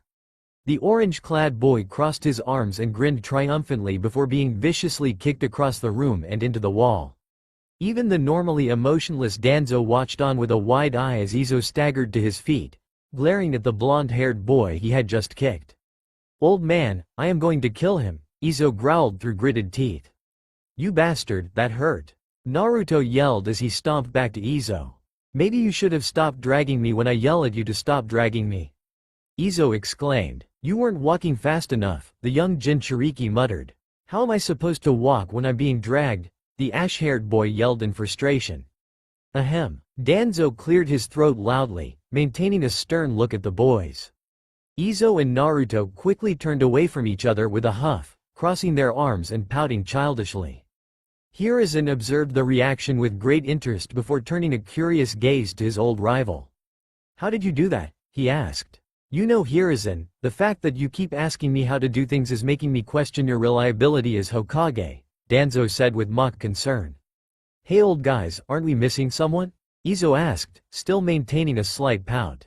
I don't think so, you and Naruto are here. So am I and Danzo, Hiruzen replied, gesturing to those in the room as he named them. Yes, and so are the 4 Anbu. What about that one somewhat important person who we are actually here to meet? Izo asked pointedly. Oh, that person, the Hokage said in realization. I was expecting her to be here by now, but I'm sure she has her reasons. It shouldn't be much longer before she arrives, he assured. Almost on cue, a gentle knock was heard from the door, which had somehow closed itself after being thrown open by Naruto. It opened, and from behind it, a woman dressed in standard Anbu attire, complete with white porcelain mask, walked in hurriedly. Unlike standard Anbu however, her mask didn't represent an animal, instead only being decorated by 2 purple markings going diagonally down her cheeks. She quickly walked past Naruto and Izo, before bowing to the Hokage and Danzo. Lord Hokage, Lord Danzo, forgive me for being late, she said quietly, trying to hide her already masked face behind her long black hair. It's fine, but might I ask what kept you? Danzo inquired curiously. Of course Lord Danzo, I seem to have misplaced my sword, she answered meekly. You mean this sword? Izo asked cheekily, holding out a long katana with a dull red sheath that he had pulled out from somewhere. The Anbu woman spun on her heels and pointed accusing at Izo, who in turn pointed back at her. You! They both yelled angrily. Give me back my sword, you little brat! The woman yelled, lunging at the weapon. Izo ducked under her, watching as she masterfully twisted herself in the air to land back on her feet. No way in hell, not until you apologize for throwing me 7 kami damn feet through the air, he exclaimed. I take it you two have met before? Hiruzen asked with a light chuckle. Sure we have, we're good pals actually. She showed up at the apartment this morning asking for Naruto, and when I asked why, she tried to simply walk away. Apparently blocking her off with ice was a mistake on my part cause she knocked me off my feet and disappeared, Izo explained. You stole my sword, be grateful you're still alive. The woman screamed. Kana. Danzo said calmly, making the woman instantly stop glaring at Izo and bow her head. Sorry Lord Danzo, she apologized. Kana? The Hokage asked curiously. Danzo gave his friend a pointed look that instantly answered his question. He would have preferred it if Kana had have arrived before the boys did so he could explain some things to Hiruzen and make a general plan of how to go about the introductions, but that had been simple wishful thinking at the time and he would just have to make do as it was. Oh right, Kana. Sorry for that, I'm starting to get forgetful in my old age you see, Hiruzen said jokingly, trying to play off his previous question. Naruto bought it, like the dense moron he always acted as, but Izo was far more observant. He could easily tell that Kana was not her real name, not that he was expecting to learn her actual name anytime soon. He understood one's need for secrecy, especially as a member of Anbu, but it wouldn't stop him from being cautious of this woman. Izo, the Hokage, began in a slightly serious manner. "Would you please give Kana back her sword?" he asked kindly. "I don't know, do I get an apology?" Izo asked, still maintaining a death grip on the katana. Hiruzen looked at Kana questioningly, smirking when the woman crossed her arms and turned to the blindfolded boy with an annoyed huff. "I'm sorry for knocking you to the ground," Kana muttered irritably.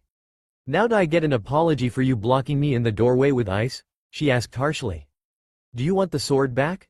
Izo asked quickly, receiving a nod from the woman. "Then no," he answered simply. Kana growled at Izo, completely ignoring the fact that he had acknowledged her nod despite not being able to see it. "You aren't making a good first impression, boy," she said through gritted teeth. "Neither are you. Seriously, how rude must you be to still wear that mask in front of the children you are practically going to be the mother of?" "I'm offended," Izo countered in mock hurt, going so far as to dramatically clutch at his chest. "Actually, you do make a point. But I'm afraid that due to specific circumstances, Kana's identity must still remain a secret, even to you boys. For now anyway," the Hokage said sadly. "Ah," Naruto whined pitifully. Kana's agitated posture quickly changed to a gentler one as she walked over and ruffled the blonde's spiky hair. "Don't worry Naruto, you don't need to know who I am for us to get along," she said cheerfully. "I suppose," Naruto said with a small smile as he leaned into her hand. Kana had to stop herself from crushing the boy in a hug. It was bad enough that the small blonde had, in her own opinion, completely adorable whisker marks on his cheeks, but the fact that he reminded her so much of an old friend of hers made not squealing cute quite difficult. Luckily, she would not humiliate herself like that in front of the Hokage or Danzo, nor would she let down her guard while around the blind thief. "Anyway, as you have already guessed, this is Kana, your official legal guardian. She will look after you, teach you, and be there for you when either I or Danzo are not available," the old Sarutobi explained. "Does that mean she's gonna come live with us?"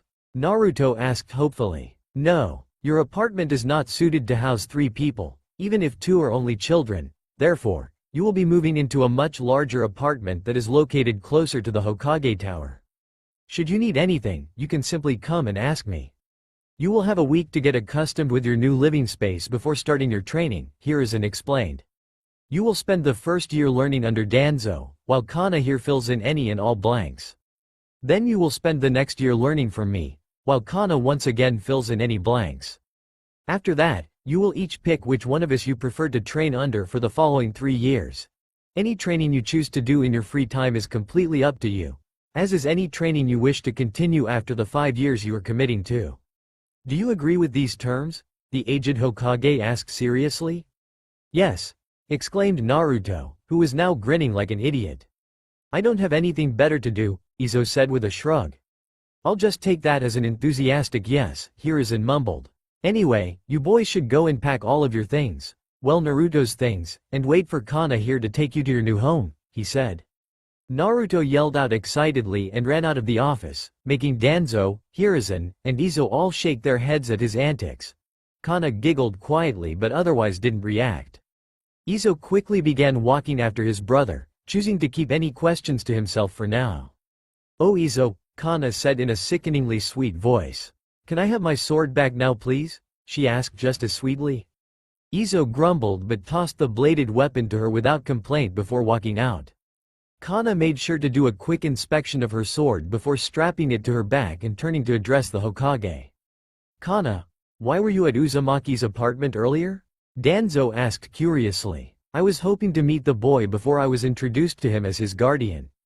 I wasn't sure how he would react to a complete stranger being given authority over him, and I was impressed by his acceptance of it," Kana answered. "A risky move since Naruto has learned not to trust my Anbu anymore, even in spite of that emotional mask he always wears. I suggest you don't hold it against him should he choose to not open up to you, but I wouldn't put anything past him at the moment. Growing up without any family in a village that hates you could breed any number of personality issues. For all we know, he might be quick to accept you as a mother figure in the same way he was quick to accept Izo as a brother, Sarutobi said. Speaking of which, although he did spend a few weeks under observation in the Root Medical Facility, and even though I would like to trust him, we will need you to keep an eye on Izo. Having spent his entire life as a test experiment, I can't imagine how he would react should anyone become aggressive. So far he seems fine, but we simply cannot risk him going on a rampage, not with his abilities, Danzo said seriously. Is there anything I should know about him, perhaps something about his abilities? I have already witnessed his manipulation of ice, which although weak was quite impressive, Kana said. Hiruzen pulled a file out from under his desk and passed to her. After a few moments of giving its contents a brief read-over, Kana gave the elderly men what they assumed was a disbelieving stare. It was nearly impossible to know exactly what kind of expression she was wearing while she still had her mask on. Is this serious? She asked hesitantly. Yes, or at least that's all the information we could gather from the facility we found him in. The validity of that file has yet to be proven, but until we can safely test his abilities, we will simply have to take precautions, Danzo explained. I understand your uncertainty, but I still find some of these things very hard to believe. Could Orochimaru really create such a monster? Kana asked. I would advise you to not call him that, ever, the Hokage said with a light glare. His presumed abilities might very well be unnatural, but Izo is still just a boy. A slightly violent and perverted boy at that, but still a boy. Should his origins become known to the civilians, he could suffer the same, if not worse treatment from them than Naruto does, and will need people to trust, he explained, a sour look forming on his face as he mentioned the civilians. That's why we adopted him into the Uzumaki family. Naruto, although slightly dense and annoying, is not one to refuse a potential friend, and we desperately need for them to build ties to this village. As it stands, we should have no problem keeping them loyal, but should something happen before we can instill changes to this village, then we could lose both of them, the old warhawk stated. And I assume that I am also a part of this plan, acting as a mother and all? The Embu woman asked calmly. We can understand your apprehension for such a request, but with your prior experience and current circumstances, we couldn't find anyone more suited to the job, Hiruzen answered. No, it's fine. I have had enough time to recover from that incident. I should not let it interfere with fulfilling my duties to this village. But I must ask, is this mission temporary, or should I prepare to be adopted into Naruto's family as well? She asked with a hint of amusement. The aged Hokage gave a glance to his old rival before turning to Kana with a serious expression. If you find yourself getting truly attached to the boys, then I will have no problem making it official, but considering your lineage it might cause some uprise with the council, he said. I understand. I will go and take the boys to the apartment. See you in a week, Kana said happily, waving lazily as she walked to the door. One more thing, the Hokage said, making her stop and turn back around. I am leaving your identity up to you.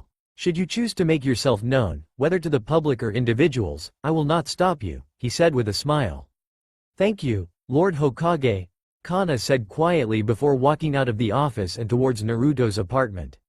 Kushina, Minato, it seems I will be able to keep my promise after all, she thought to herself. I just hope it will make a difference. Hiruzen waited patiently for the inevitable outburst from Naruto, possibly even Izo as well if he was unlucky enough. After all, the boys did just get told one of the few things that no one in their position ever wanted to hear. The old Hokage was impressed that they had stayed calm for this long, and that was saying something coming from him. The past 6 years had been, more or less, highly productive. Both boys had progressed much faster than either he or Danzo had suspected they would, and they were now easily two of the most skilled shinobi in the village despite their young age.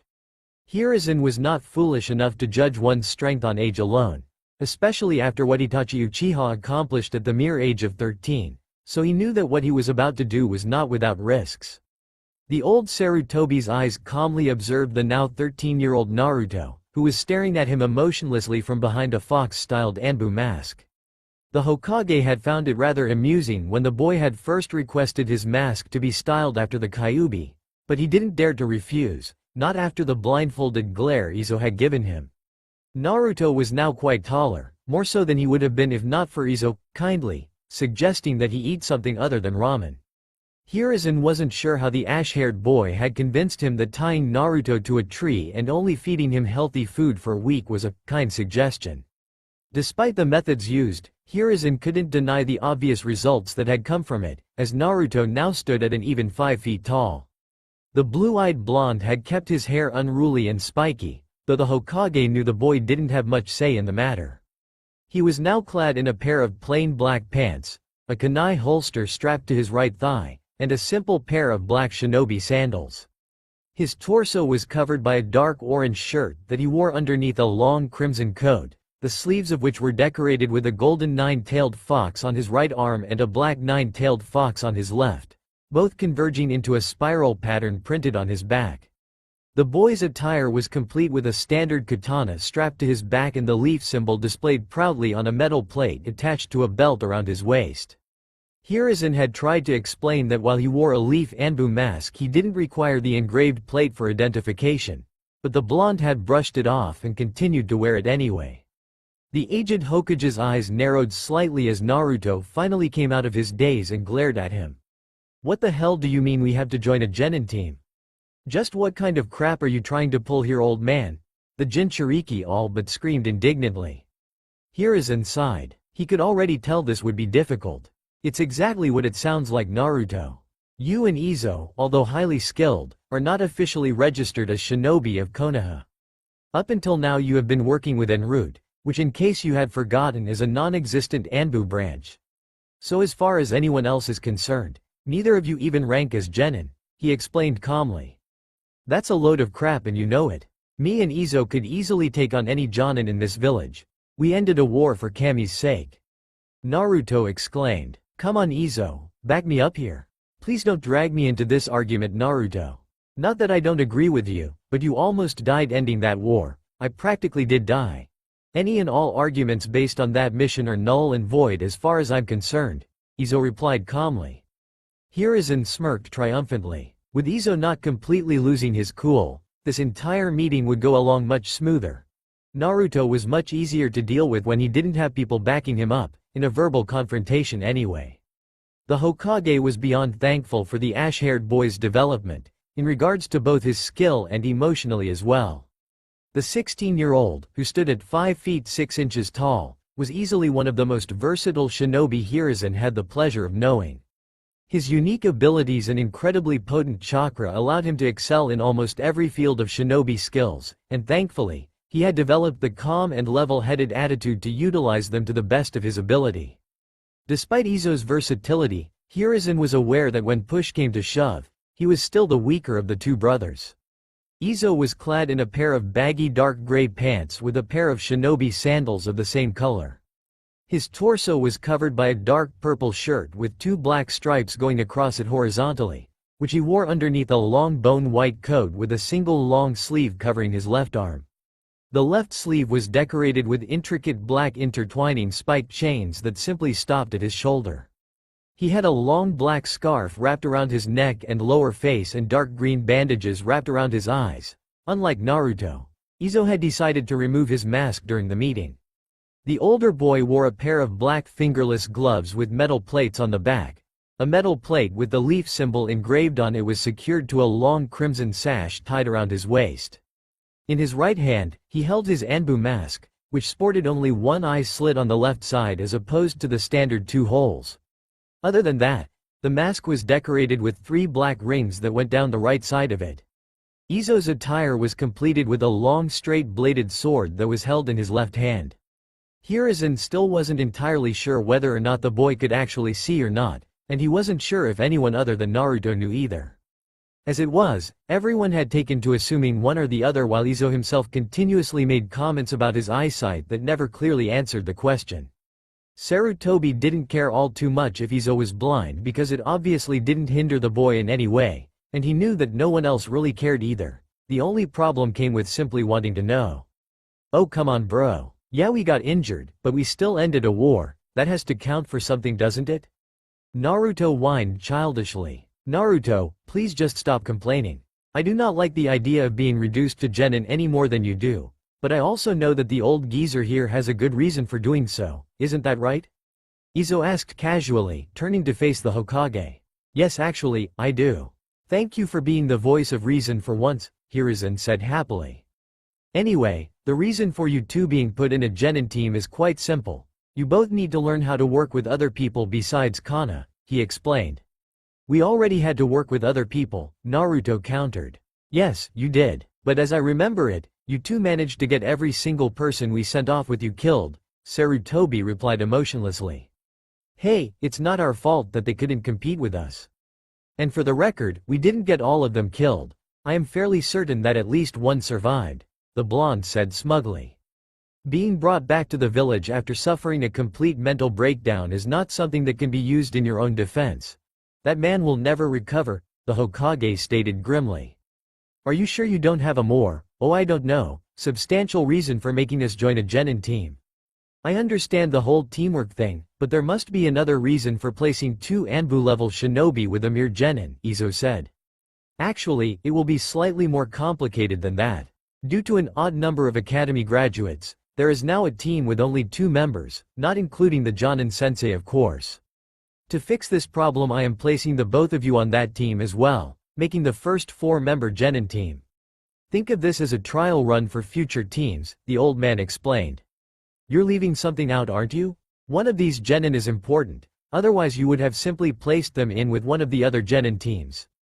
I can only think of one genin that could possibly call for such extremes, the blindfolded boy said emotionlessly, already groaning mentally at what he had surmised.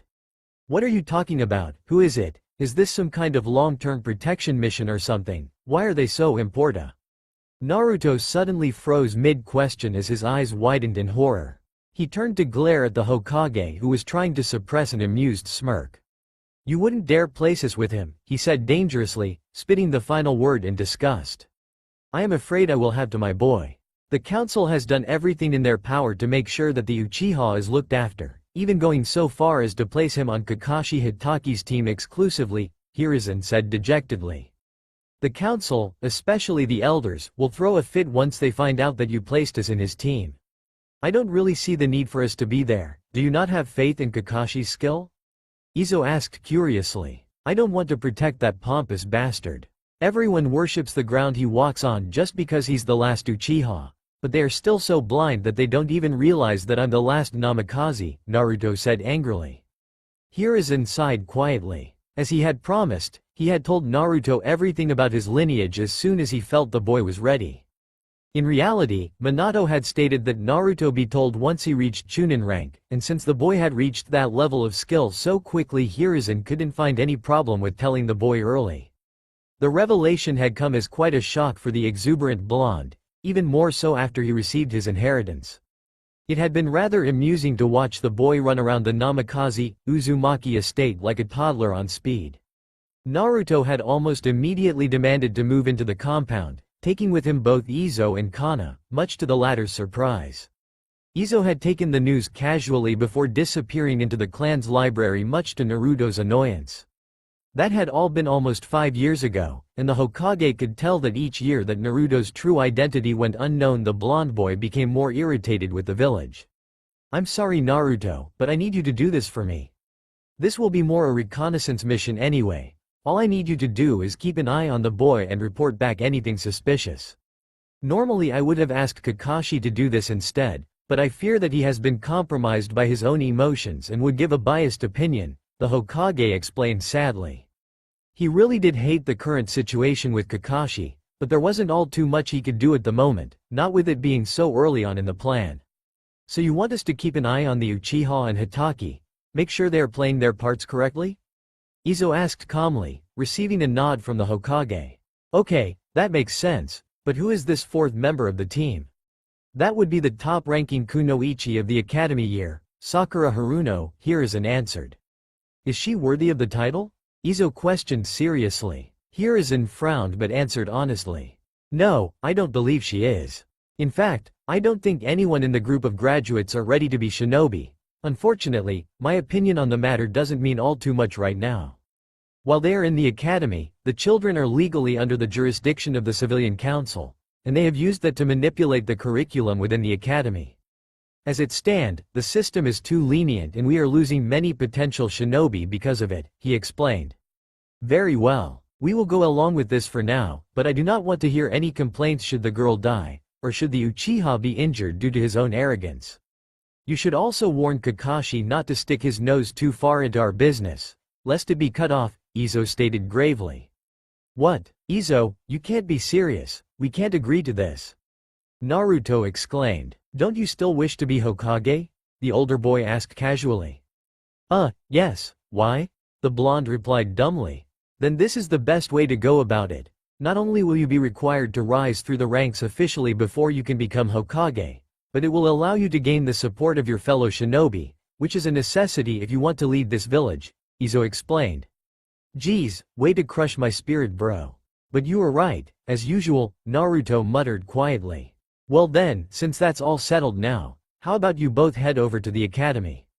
I believe that the team assignments will be happening in roughly an hour or so. You will need to be present for that, and you will have to put your masks away for now, Hiruzen said cheerfully. Fine, let's go, Naruto said impatiently before grabbing Izo's arm. Hiruzen watched as both boys suddenly vanished in a small flash of red. Taking a deep breath, he leant back into his chair and lit his pipe, sparing a quick glance to the 3 shadow clones that were doing his paperwork for him. Yep, life was definitely going good. Now if only Jiraiya could hurry up and release the new edition in the Icha Icha series. Naruto sat lazily on the branch of a tree overlooking the Shinobi Academy, Izo hanging upside down from a higher branch not far from him. Both boys were somewhat amused at the carefree attitude all the other kids had as they ran around the field surrounding the academy. It was almost as if they had no idea of what being a ninja really meant.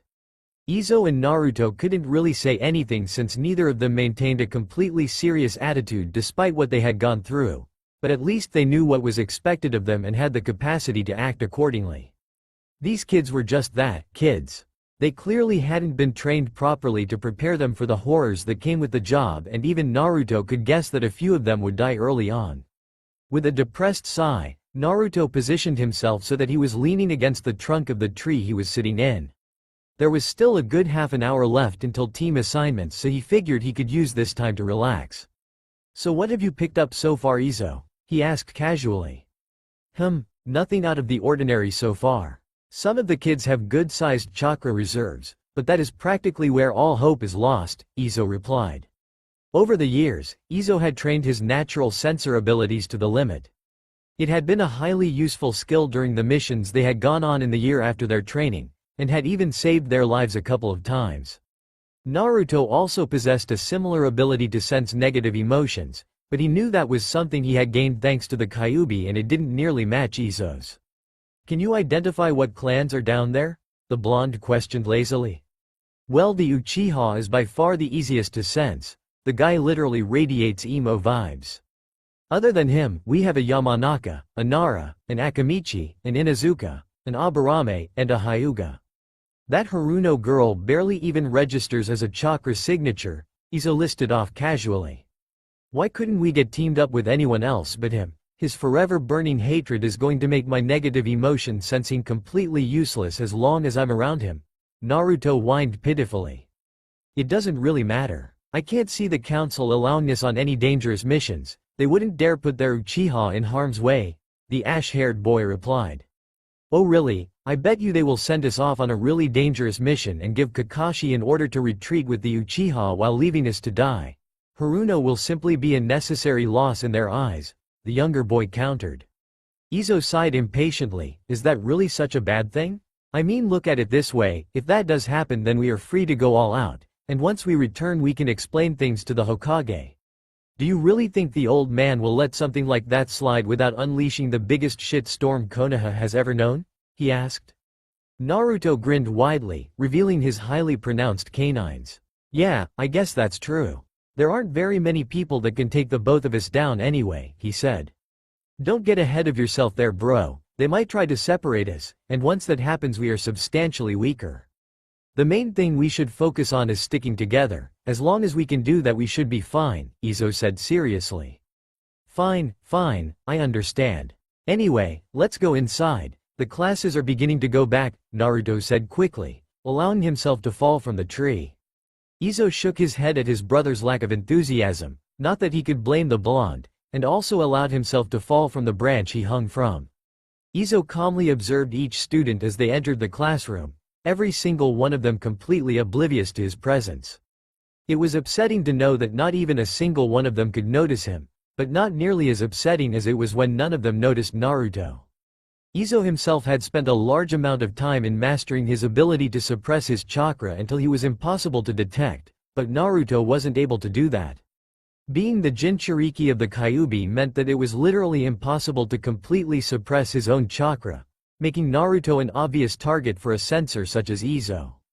The major problem came in the form of Naruto's chakra itself, being that of both an Uzumaki and a Jinchuriki.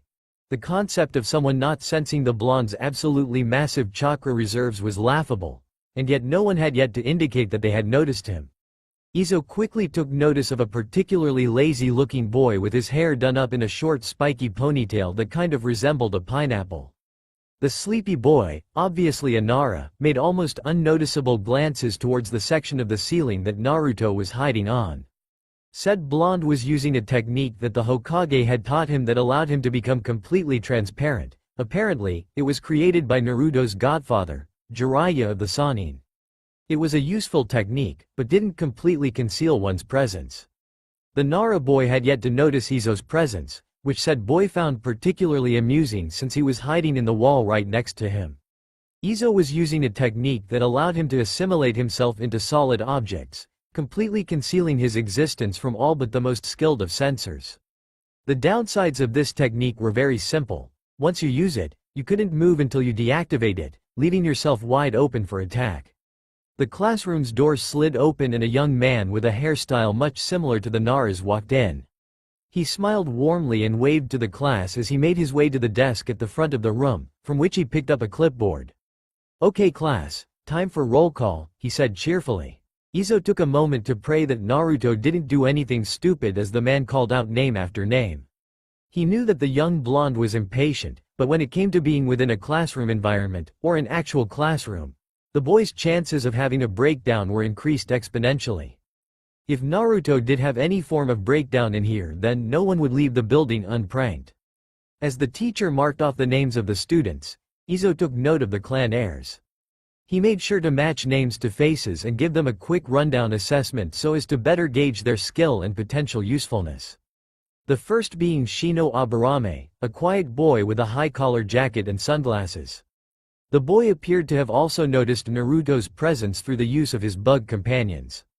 The next one was Choji Akamichi, a rather large boy with orangey-colored hair and swirl markings on his cheeks.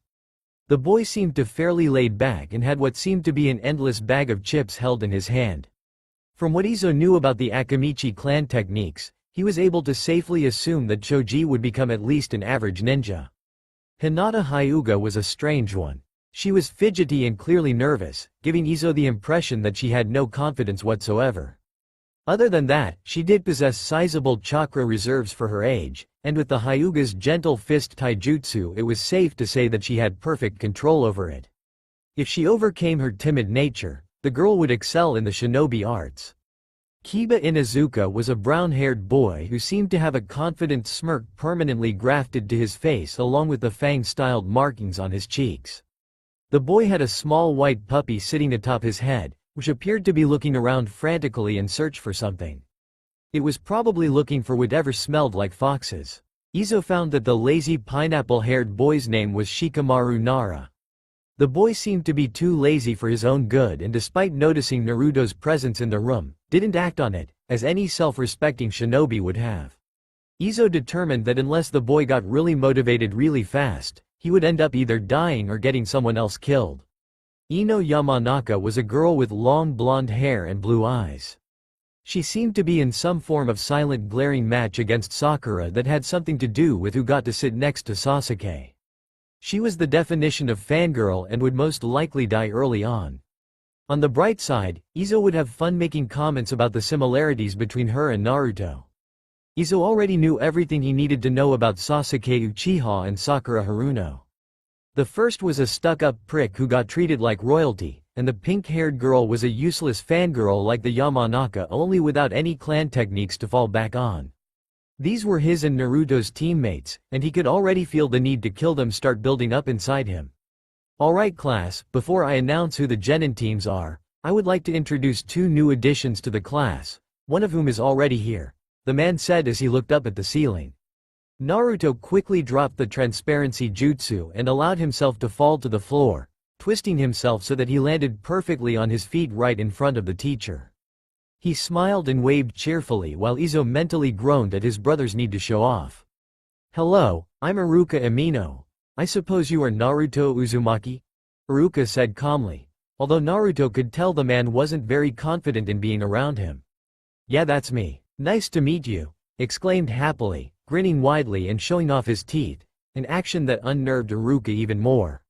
"Yes, nice to meet you too. Might I ask where your brother is? He is supposed to be here as well," Iruka said hesitantly. "Oh, he's over there," Naruto said casually while pointing to the wall right next to Shikamaru. Everyone in the class turned to look as Izo simply began to emerge from the wall itself, making most of the students go wide-eyed, but none more so than Shikamaru. "How the hell could he be right next to me this entire time without me even noticing?" the young Nara thought to himself. Iruka was having similar thoughts as he watched the boy calmly walk from the wall and down to the front of the class. "Yo, I'm Izo," Izo greeted simply, offering a half-hearted wave. Iruka just stared at the boy incredulously, wondering how exactly the boy managed to go completely unnoticed by him. Naruto was easy to detect since the boy's chakra was so potent, but this Izo kid didn't emanate any chakra presence. Even as the boy stood right in front of him, Iruka couldn't detect his existence at all. "Hi," Iruka responded dumbly. Could you remove the bandages around your eyes and the scarf too?" he requested apprehensively. "Why?" Izo asked curiously. "Well, so you can see," the man answered. "It won't make a difference anyway, so I'll leave them on, and I'd much rather keep my eyes hidden," the ash-haired boy said dismissively. "Ha, so you're blind? What kind of joke is that? A blind guy can't become a ninja." Kiba yelled with a boastful laugh. Before Iruka could say anything, Izo had already appeared behind the slightly feral-looking boy with a thin blade of ice pressed against his neck. Iruka choked on the words he was going to say as he stared at the construct of ice that had suddenly appeared in Izo's hand, a single word instantly appearing in his mind. "Hyeten?" he whispered to himself in disbelief. "You really shouldn't judge someone based on something as simple as sight, lest others start judging you on how badly you smell," Izo said casually before letting the ice blade collapse into water. "Learn to pick your fights like a good dog." Kiba growled as he spun around to glare at Izo only to find himself staring at the kid seated behind him. "And you'd best get a grip on that temper of yours too," Izo said from his original spot in front of the class. "And you call me a show-off," Naruto muttered, earning himself a smack up the back of his head which in turn made a few of the girls in the class giggle lightly. "I hate you sometimes. Don't try to lie to me bro, you hate me all the time," Izo corrected. "Okay then, since you're both here, I guess I'll just tell everyone what teams they're on," Iruka said quickly, trying to forget the last several minutes completely. Naruto and Izo remained silent as Iruka listed off the teams. Naruto was having a hard time ignoring all of the curious and admiring stares he was getting from the girls in the class. He knew that Izo probably would have been dealing with the same thing if his face wasn't covered by his scarf and bandages. He almost blushed in embarrassment when one of the girls in the front row whispered, "Cute whiskers," to him. "Alright, Team 7 will consist of Sasuke Uchiha, Sakura Haruno." Iruka was cut off by a loud shriek of victory courtesy of Sakura, which in turn was quickly cut off by a snowball to the face, courtesy of Izo. "Anyway, Team 7 will be Sasuke Uchiha, Sakura Haruno, and Naruto and Izo Uzumaki. Your Jonin sensei will be Kakashi Hitaki," Iruka stated calmly. "Team 8 will consist of Shino Aburame, Hinata Hyuga, and Kiba Inuzuka. Your Jonin sensei will be Kurenai Yuhi. Team 9 is still in rotation from last year, so we'll move on to Team 10. Team 10 will consist of Ino Yamanaka, Choji Akamichi, and Shikamaru Nara. Your Jonin sensei will be Asuma Sarutobi. You will all wait here until you are collected by your senseis. I trust you will all become excellent shinobi of Konoha." Iruka finished happily before exiting the classroom. Naruto let out a deep breath as soon as the door slid shut. "Kami, that was difficult to sit through," he whined tiredly. "You're standing up, you idiot," Izo said bluntly. "Oh, right. Well, Kami was that difficult to stand through, Naruto corrected himself. Better, the older brother said simply. Hey, wait a second, Kiba yelled indignantly. Why the hell do you guys get to be on a four-man team, with Sasuke no less? Wouldn't that make your team unfairly powerful? He asked with a glare. I don't see the difference between my team and yours. You have 3 members and a dog, we have 3 members and a dog. Only ours is in the form of an emo, Naruto said innocently, earning multiple chuckles from many in the class and an outright laugh from Kiba himself. Okay, you win. Just make sure to keep your team's dog on a short leash, the feral boy said with a smirk. Can you lend us one? Izo asked even more innocently than Naruto was before, eliciting an even louder combination of chuckles and giggles. Naruto and Izo both smirked when they felt the glares aimed at them from a particular broody bastard and his 2 crazed fangirls. Perhaps this mission wasn't going to be a complete pain in the ass after all. That's all for now. If you enjoyed this video, then please like, share and do comments.